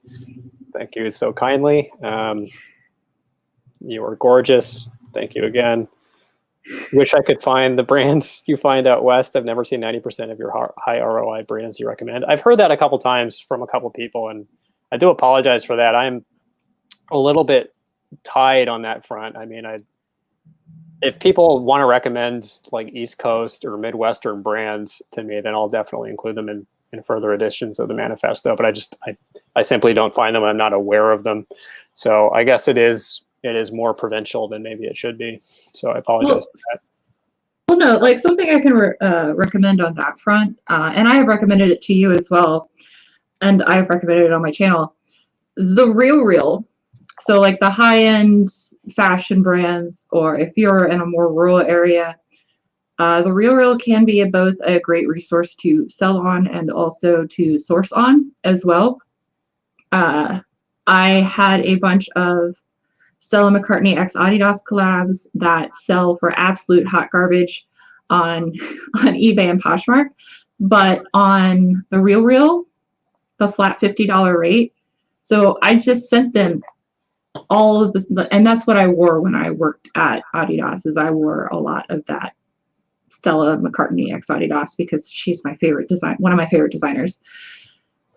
And so like I sent all that into the RealReal. It's all gone. All of it has sold for faster and more money that I could possibly get on eBay. So there are some that you're going to get more money as a reseller on your own, selling it on your own. And then there are some, like you say, what's your term for it? Verticals within the RealReal that sell way better there and for more money than you could get on most other reselling platforms. And then they have the prestige of only selling, you know, quality verified merchandise as well.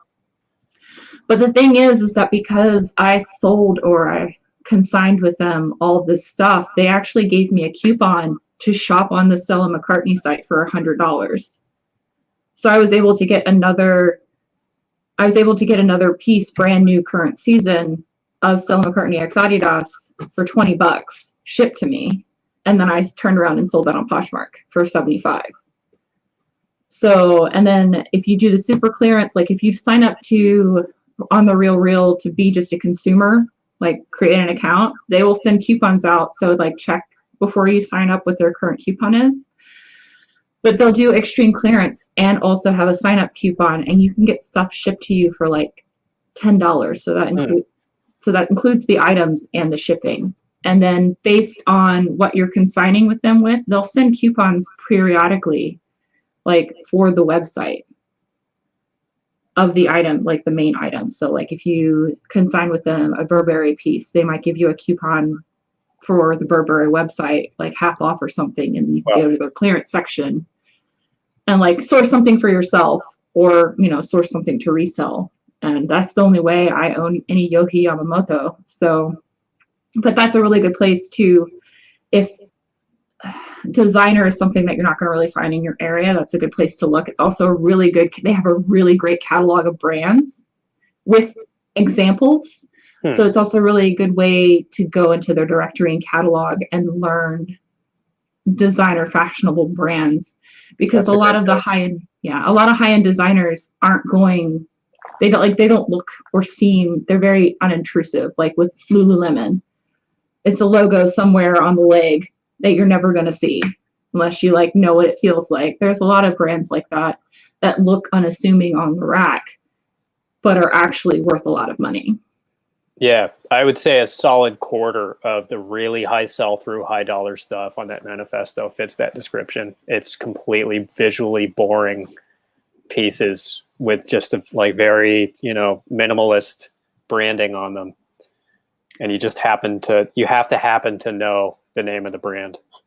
Right. And I know that other clothing resellers, like Mogi Beth talks about it on her channel, like going to sites that are like wholesale sites for a bunch of different brands that have value, like Anthropology there are so many designers underneath the Anthropology house brand that like sell within that store that are good to learn. Revolve has a bunch of, like, she's made multiple videos about that. She has a lot of really good information as far as learning women's clothes, like what are good brands or good houses of brands to find as well, that I have found very enjoyable.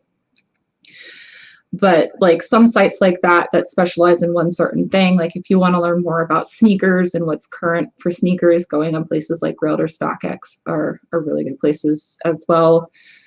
Street brands, like I'm just very into YouTube as a whole.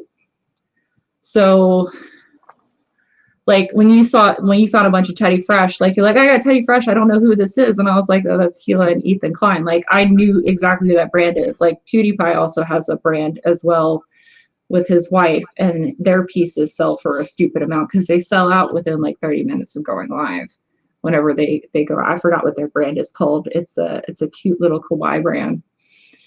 Joseph, to answer your question, unless it has a sticker on it, or it's marked like a Waterford normally has a mark on the crystal, I tend to stay away from it because I'm not as knowledgeable in it. And also the branding normally sells it.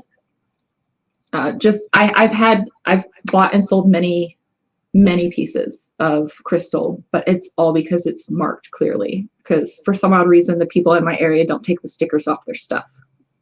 Do you do the sound test? I'm told if you hear a certain tone when you hit it. There is a tone to it, but most of the thrift stores that I go to, the music's so loud you can't hear it. Ah. So there's a tone and there's a feel to it. But again, I don't know if I've mentioned it currently in our chat, but I don't have feeling in half of my hands. So the tactile feel is kind of hard. So it's more of like the weight, the thinness, if it has a rolled lip or not, the cut. It's easier for me to feel how sharp the edges are than it is for me to like hear the tone in a lot of cases. So I normally try to stick what's easy for me because of the fact, again, I can't spend a whole lot of time in the thrift stores because it's too exhausting for me. So if it's not clearly marked, I tend to stay away from it. I do know that Victoria from Super Geeked has some knowledge in that. And like I talked about earlier, over the years, they have a lot of resource books. They actually do identification show every Monday as well, that you can send them pictures and they will like try to help you identify it because they have a lot of resource books.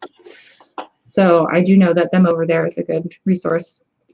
She does give great tips for crystal. She is very expensive and I feel like she is very TV and not always genuine, but she is very knowledgeable and a lot of fun to watch when she does her shows. I got another couple questions here in the chat, okay. if you don't mind me answering them. Please. Marrakesh asks, Matt, are you finding Filson outerwear jackets in your Southern California thrifts? No, I'm not. I'm not finding anything in my Southern California thrifts because I'm not thrifting, but I've never found Filson outerwear. I've only found Filson twice.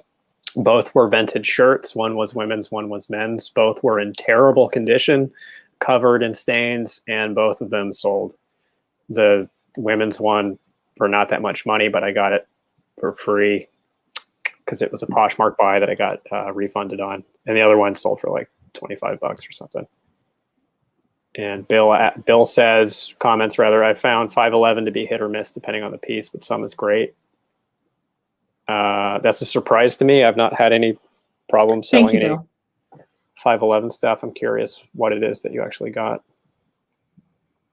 So I have a question for you, Matt. Like, you know, I do know that I guess your car died at some point in the last year. Were you having technical difficulties with your vehicle? Yeah, for the most part. My catalytic converter got busted.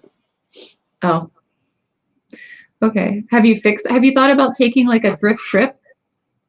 I have thought about it. Yeah, I'm in car limbo right now. I have a minivan, but it's not registered to my name yet. And I'm in the process of getting that worked out. So I don't want to take it on any big trips while it's still under someone else's name. That makes sense. Yeah.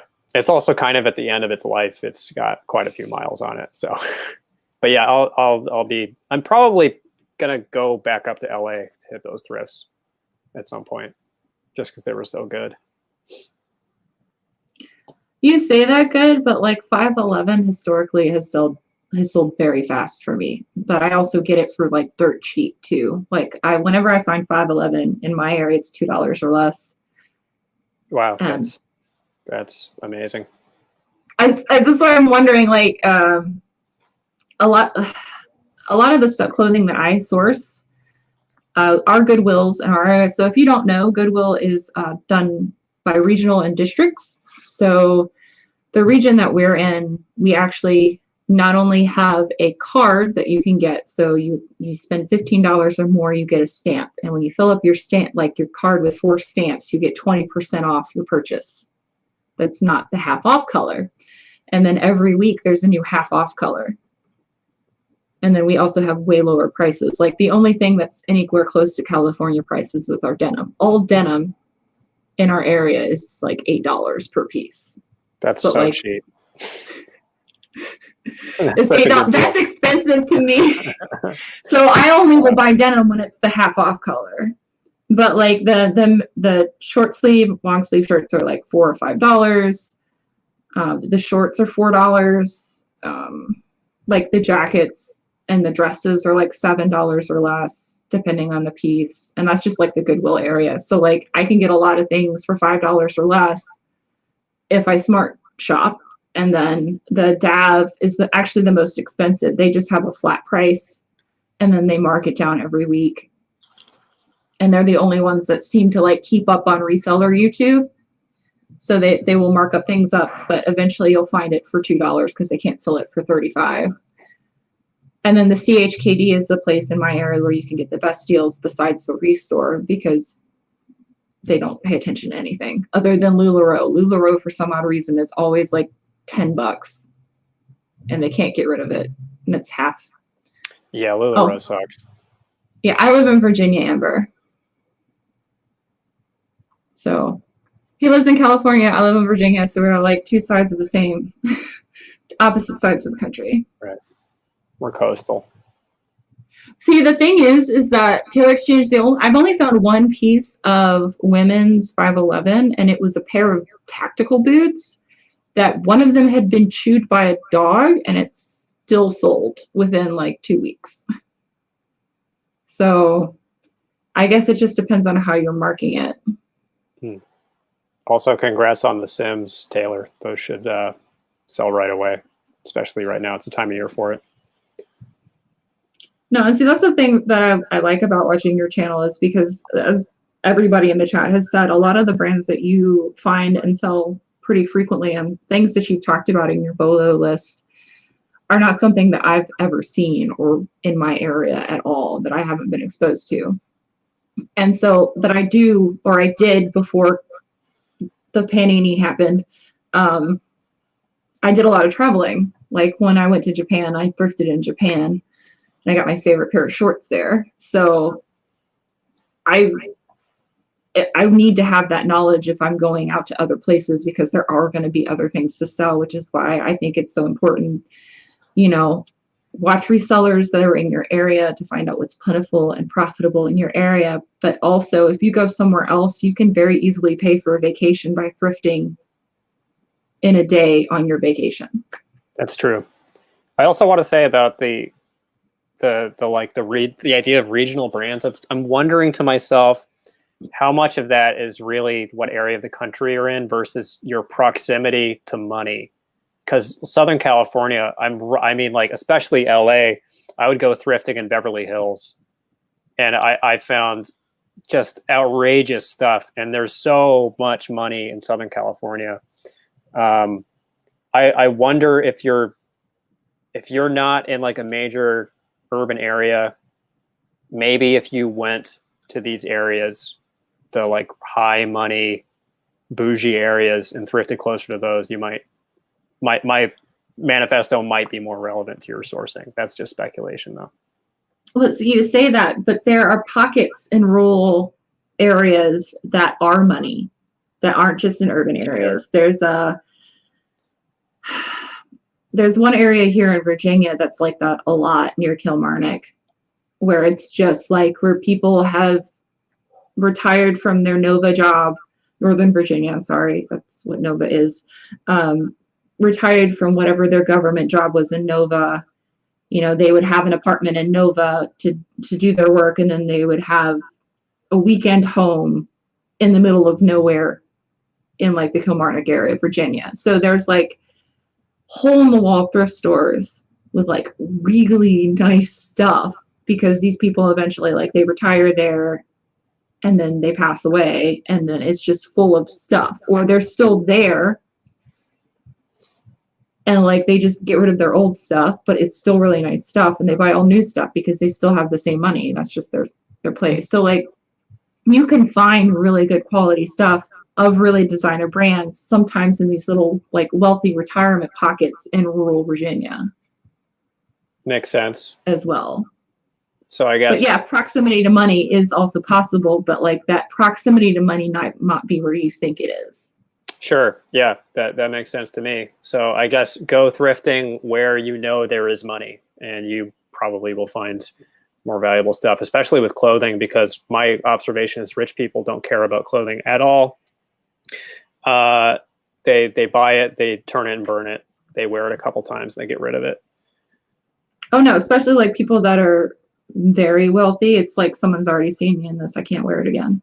Yeah, actually there's an interesting thing to keep in the back of your head, where I don't know how popular this is going to be, but for a while people were speculating that clothing rental was going to be where most of the money in the vintage clothing market and the bougie, like the luxury market would go, or a lot of it, especially for younger people who would rent a piece of clothing for a day to take Instagram photos in and then return it. Yeah, the Rent the Runway is one of the ones that I can think of off the top of my head, and they actually do a lot of their cast-offs to ThredUp now. They've like just sent pretty much all of the designer pieces that are on ThredUp now are Rent the Runway pieces that have either been damaged or out of fashion. And I'm seeing a lot of them come through in ThredUp boxes, which is interesting to me that you've not done while you're trying to source online. I haven't seen you do any like the Goodwill boxes or the ThredUp boxes or anything like the bulk purchases that I've seen on your channel. That I've seen a lot of I other looked at the resellers ThredUp do. boxes. Everybody hates it. I mean, all the videos that I watched were like, this is garbage. I can't believe I wasted my money on it. Maybe I just watched the wrong videos. I mean, I've gotten great boxes, I've gotten shit boxes. Just verbatim. Like the designer DIY box, I haven't listed any of it. I know I have a Burberry Novacek diaper bag that I could make all of my money on. I just haven't bothered listing it because I'm not interested. I don't care. I have a Burberry just sitting and not doing anything with it. All my shoe boxes have been crap. But my t-shirt box, the box that had the lowest buy-in amount, so it's like $28, right, for a t-shirt box. I made my money back from that box within the first week of listing things. So like the one that you would thought had the lowest return on your investment made me my money back fastest, and I've already doubled my money on that box. But I'm also one of those people that likes the faster flip, like low buy cost, fast flip. If I can buy something for $1 or $2 and flip it for 10 to 15 within like a month, totally happy with that. Yeah, the Bape shirt was from a ThredUp box. It was from a men's box. Wow, that's also it was new with tags too. That's incredible. Wow, congrats. Yeah, I'd never heard of Bape before that. I was like, what is this? This is weird. How did they not catch that? How did that wind up in a ThredUp box? Because they don't do men's. They don't do men's at all. So if you buy a men's ThredUp box, that's another one. Like I will still probably buy the men's ThredUp boxes. I don't need to right now because I'm having really good luck with estate sales. But like what they do for the men's ThredUp boxes is that they get these, clear out boxes or these clear out bags, and they take the clear out bag and they're like, oh, this is all men's, and they just dump it into the ThredUp rescue box. Oh, wow. So you will get pretty much whenever I've gotten a ThredUp rescue box, it's all been pretty much one size where it looks like one person donated everything from their closet. And depending on the size of the box, you'll get one person or you'll get two people. But I've had the men's boxes. I've had the most luck with. The t-shirt box I've had the best luck with. All their other stuff is too expensive and I wouldn't buy it. Taylor, yes, I have done estate sales, but I don't anymore. I didn't have that good of experiences. The thing that I did pick up on is definitely go on the last day.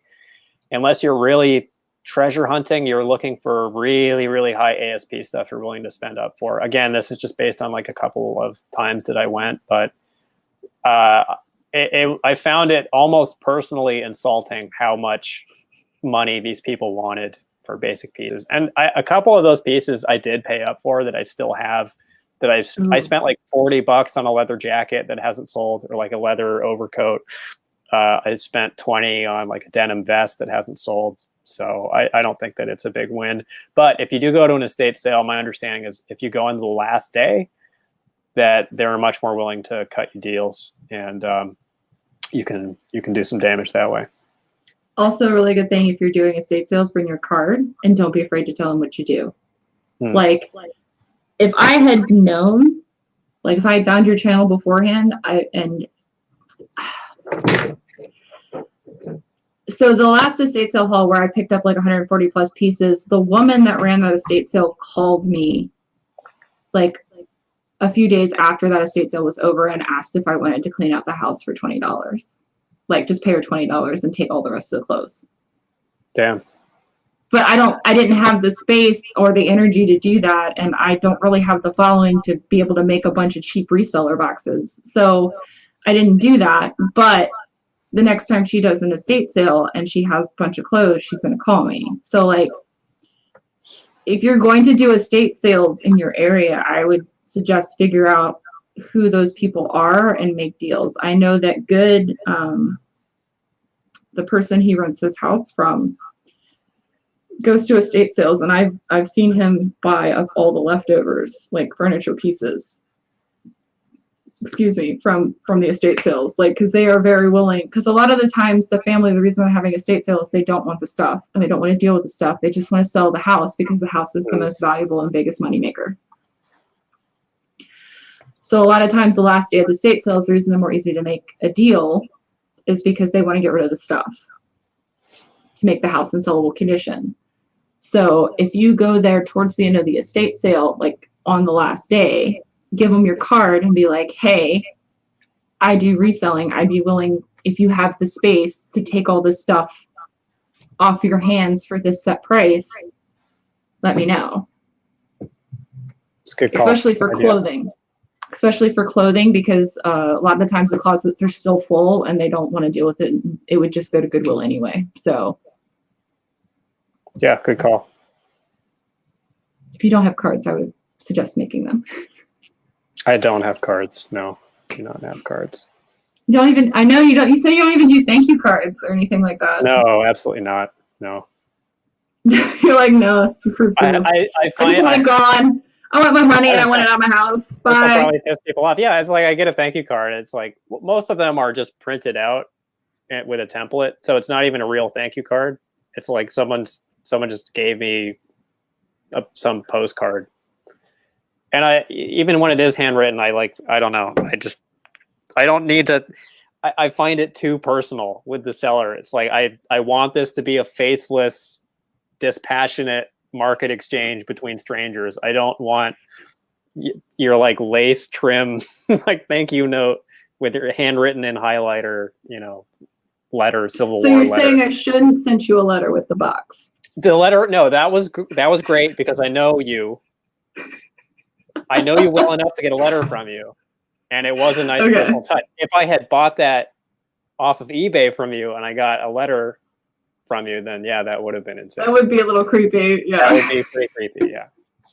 Okay. Yeah, I know that, but like he also only goes to those estate sales where there's a lot of like antique stuff anyway. But that's okay. Do you have any questions for me? Yeah, relationships do equal money. We did 2 hours. I think that's pretty good. Yeah, it's been fun. I think that's him quietly telling me or delicately telling me he wants to get off now. So. Oh no! I thought you were doing the same. I thought that was your move to wrap it up. No, I was legitimately asking if you had other questions for me. Oh, okay. I misread it. I don't do very well with the tone in my voice, which is why whenever I make my videos, it's always like a higher lilt, because my tone of voice naturally is lower. And then because of my vocabulary, or I guess because of the tonality of my voice, especially when I'm talking about something I know a lot of, it comes off, or I have been told it comes off as condescending. So it might have sounded like I was closing the sentence, or it was just because I wasn't controlling the tone of my voice in a way that was appropriate to say that I wanted to continue the conversation, but I was also trying to be respectful. I gotcha. I can sympathize. I get the similar note that apparently when I have phone conversations with people, I sound like I hate them. I've gotten this note my entire life. I don't know what to do about it. Apparently, it's really a problem. I won't have phone conversations with people most of the time because people just think I'm pissed off. I don't know why. You're very terse with your messages. That's why I asked you if I was. I'm also terse with my messages if I'm busy, but your responses are very curt. So sometimes when I'm sending a message, I'm worried I'm interrupting you, or I don't mean to be terse or curt. I apologize. No, it's okay. I'm just I feel like I'm bothering you. I'm just gonna stop messaging now. Okay. No, you don't. There are people on it. I think I told you this. There are people that do bother me on Instagram, but resting bitch voice. I have resting nice face, so I guess I do have RBV then.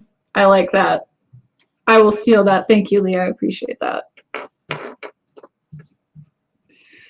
yeah, building relationships, I know you're talking about, I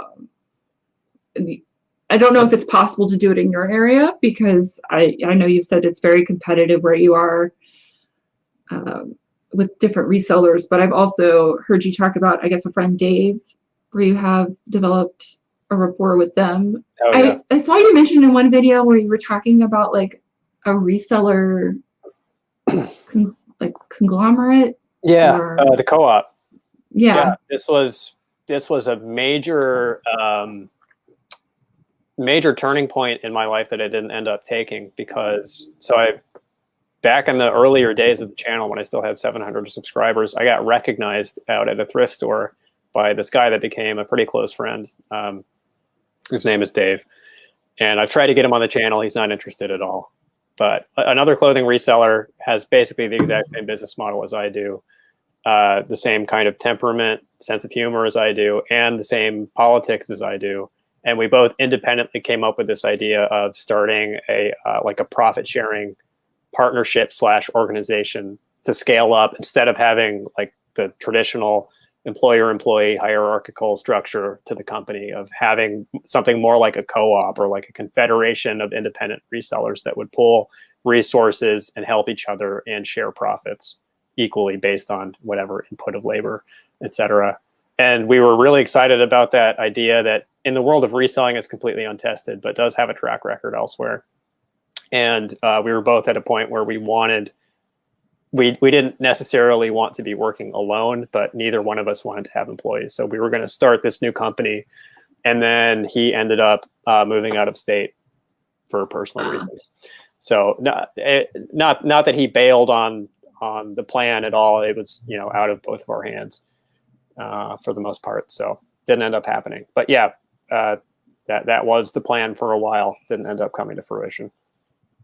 well, it's in my area, I don't know any other resellers in my area.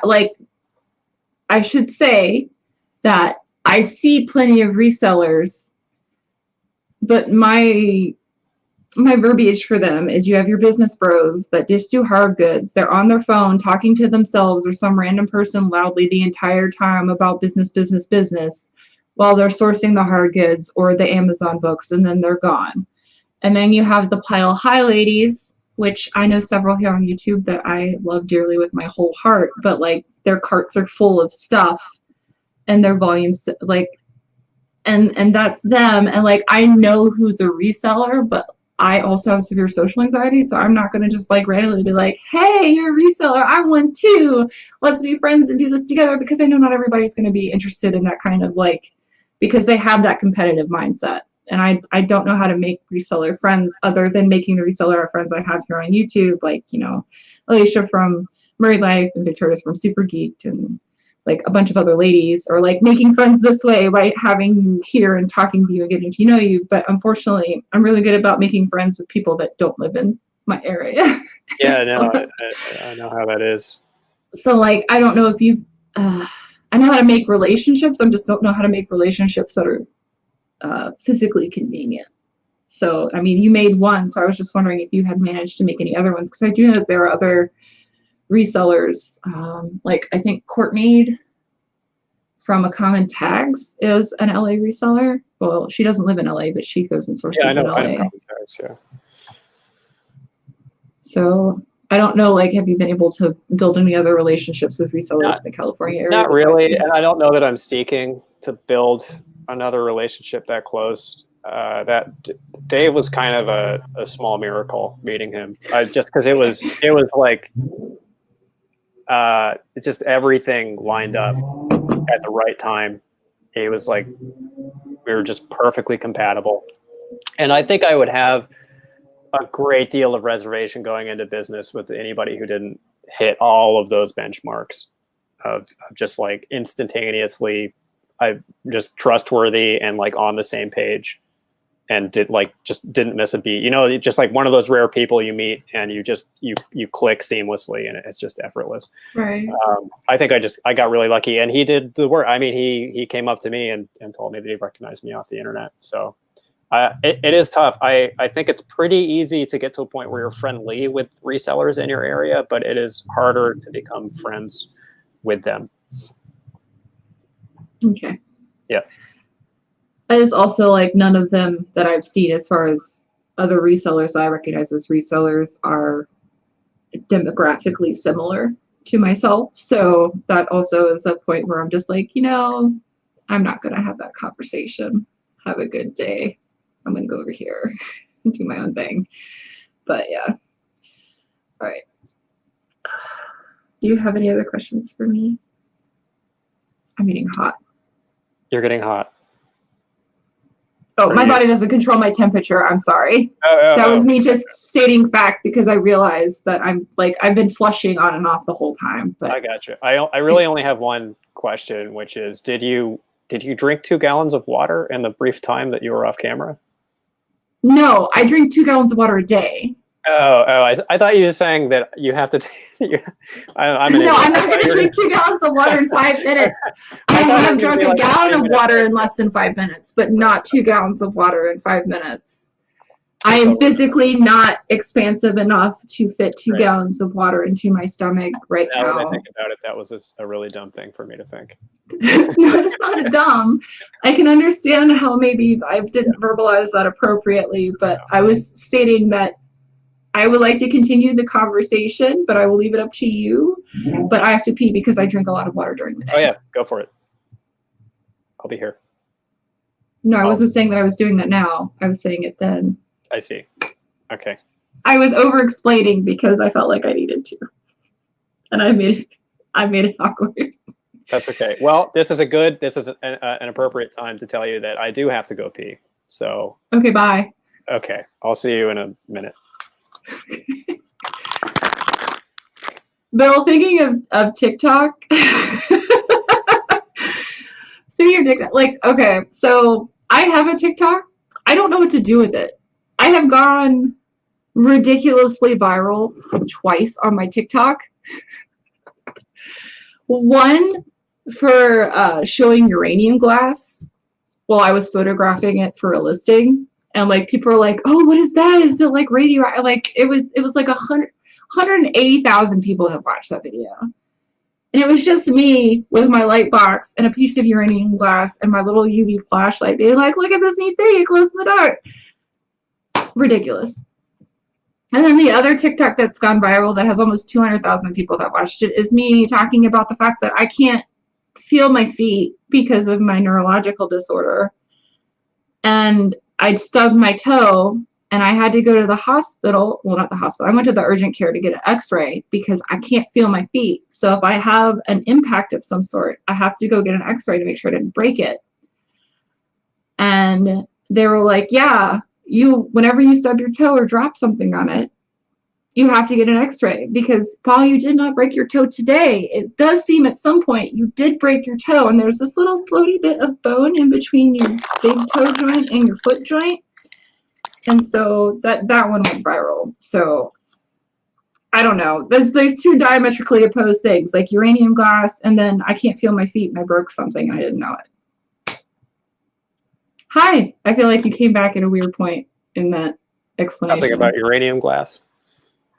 Yeah, Bill was asking about TikTok, or talking about TikTok, and I have one. And I've gone viral on TikTok multiple times, but for two completely different reasons. And it's just weird. I don't know what to do with TikTok, so I just make videos and stuff. It does things sometimes. How many views did you get on your viral stuff? The one for uranium gas is at like 180,000, and then the one for my broken foot I didn't know about is almost at 200,000. Wow. But it doesn't mean anything on TikTok, because like the videos are less than a minute long, so people rewatch them, and like it doesn't necessarily translate to overall greater success, especially since like I'm not doing a cute dance. But like I get, 10 to 15 followers a day, and I haven't uploaded on TikTok in weeks because of my foot video. I can't feel my feet. I can't feel my feet because of my, I have sensory neuropathy.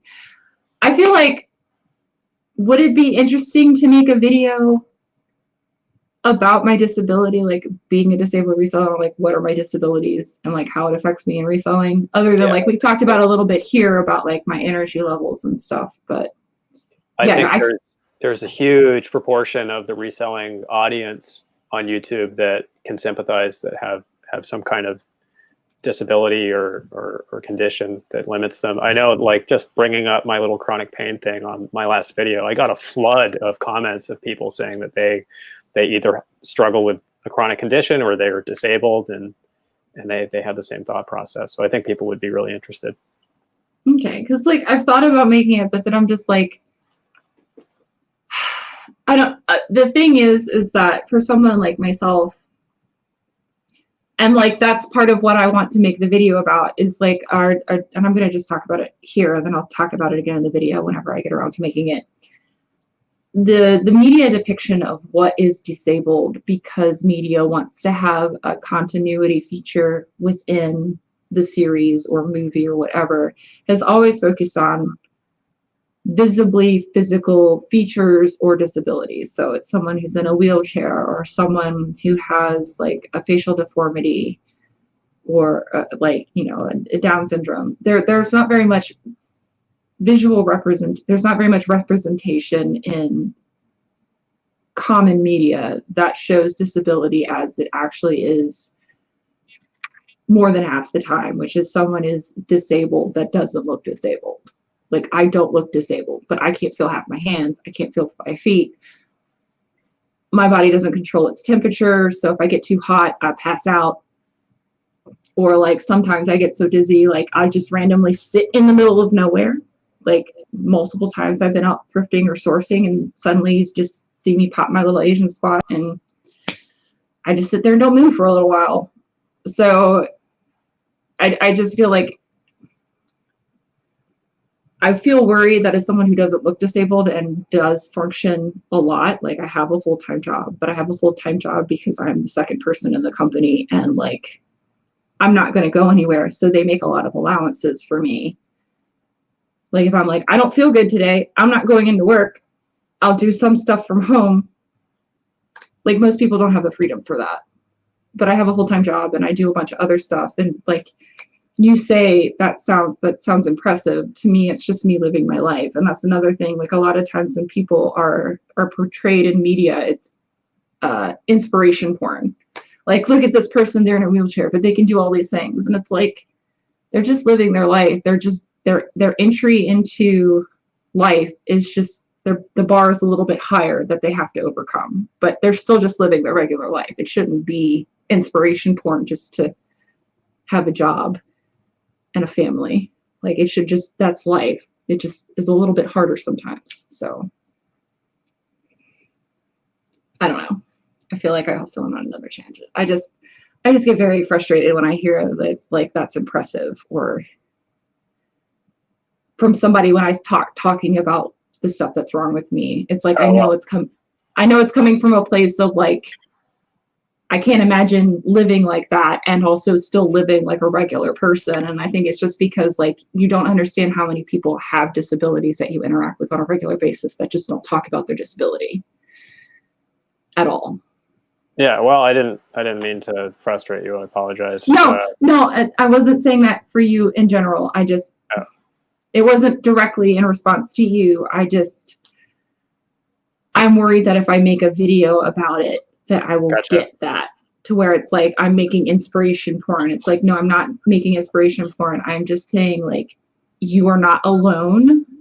There are a lot more people that have issues that just don't make it public on the internet because the internet can be a mean and scary place sometimes.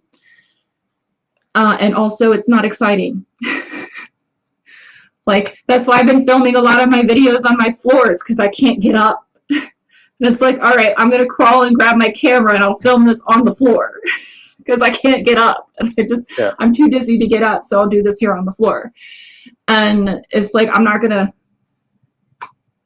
don't know how to like broach that other than, look, here's my floor video. Here's my haul from the floor. Let's do this now. Yeah. Well, it might be useful to someone out there. Yeah. And I know that. It's just as someone that doesn't look disabled, I get worried that people like the number of videos or people that I talk to that do actually have a physical disability that like they talk about, you know, in the UK, you get a card and like you have a disability card that goes on your window and like you have special access to different bathrooms and stuff. Like people, you know, be wearing a pants, but they're, you know, an amputee or a double amputee. And like they park somewhere and then like they have an old lady be the disability police or the disability Karen. And they're like, is that really your sticker? Or is that really your card? And they're like, do you want me to hand you my leg? Like, what is that? Like, why? Just because I look young and virile doesn't mean there's not something wrong with me. And that's like something that I think a lot of us have frustration with. A really good person on YouTube that talks a lot about disability and also has what I have. She has POTS as well. She's Jessica. Her last name is hyphenated and hard, but she's beautiful, and she talks a lot about LGBTQ because she has a wife and they live in the UK, and they're gonna have a baby. But she also has mine. But she talks a lot about disability, like in history that hasn't been portrayed. She talks a lot about queer culture as well, and she's just really wonderful. And I love watching her stuff. But I want to do, if I do any kind of disability content, I want to do it like hers, where it's presented in like a very well-written, concise way. And I don't think I can do it not just passionately and randomly like I'm doing it now. Yeah. So. Yeah, I'm sure you open yourself up to all kinds of, I don't know, emotional, rough terrain when you make a disability video. The thing that you say about not wanting to be told that you're inspiring makes a lot of sense to me. I have a friend who's a paraplegic and he does stand-up comedy. And one of the first jokes he always does is, I'm not one of the inspiring kind of wheelchair people. And he says much funnier things that aren't necessarily repeatable here, but Okay. has this like kind of, you know, chip on his shoulder of not wanting to be a mascot for people. Right. And that has a lot, like I said, that has a lot to do with the depiction of disability in media, to where it's like, I really like in general, and I'll talk about it when I make the video, like honestly, one of the most, even despite the fact that it was an able-bodied creator or actor that they had made the video or the movie, Forrest Gump is probably one of the best blockbuster media depictions of disability, because it goes to a fact where you see a child who is visibly physically disabled has braces on their legs, that moves from that visible physical disability to now it's only the mental disability, but they look perfectly able. But he has a mental disability shortcoming, but he just lives his life. Like that whole movie is just him living his life. I have to admit something without limits. to you. I've actually never What? seen Forrest Gump. I know. How have you not seen Forrest Gump? I know. At this point, I haven't seen it because I love this reaction from people when I tell them I haven't seen Forrest Gump. Please go watch Forrest Gump. It's so very good. But it's just as a man who had not only mental but physical disabilities as a child, going through a very long and prolific and astounding life, but just basically living their life. Like at no point, like he's like, I'm not a smart man, but like at no point did he feel or is disabled. He was just like, I'm slightly different and just doing what he does. And that's probably one of my favorite depictions of disability, even though it was done by an able-bodied individual. But only because it shows a progression of life and just someone living their life, even if it is an extraordinary life. It's just, I like the movie. You should watch it. It's a shame you haven't seen it yet. I know. It's one of these handfuls of movies that I've never watched that everybody else has seen. And most of them are Tom Hanks movies for some reason. Haven't seen Castaway. I have not seen Castaway from the beginning to end at all. I see bits and pieces, so don't feel bad about that one. Okay. Was it Terminal? Good made me watch Terminal recently. Oh, I yeah. haven't seen that movie either. The one where he's trapped in the airport. Yeah. That was actually okay. It was okay. I play this game with friends called Perfect Five, where you have to name a movie that is exactly a perfect 5 out of 10. So it can't be good enough to be a 6, and it can't be bad enough to be a 4. It has to be exactly perfectly middling. And I think Terminal is probably a perfect 5. It's hard. Yeah, It's I would a really actually hard probably game. agree with that one. Yeah. It's a tough game, but it's super fun because you have to justify your picks.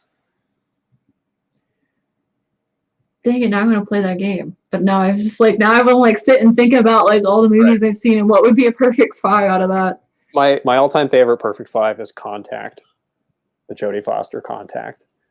I think I've seen that once a long time ago. And you on forgot TBS. it because I it's forgot it.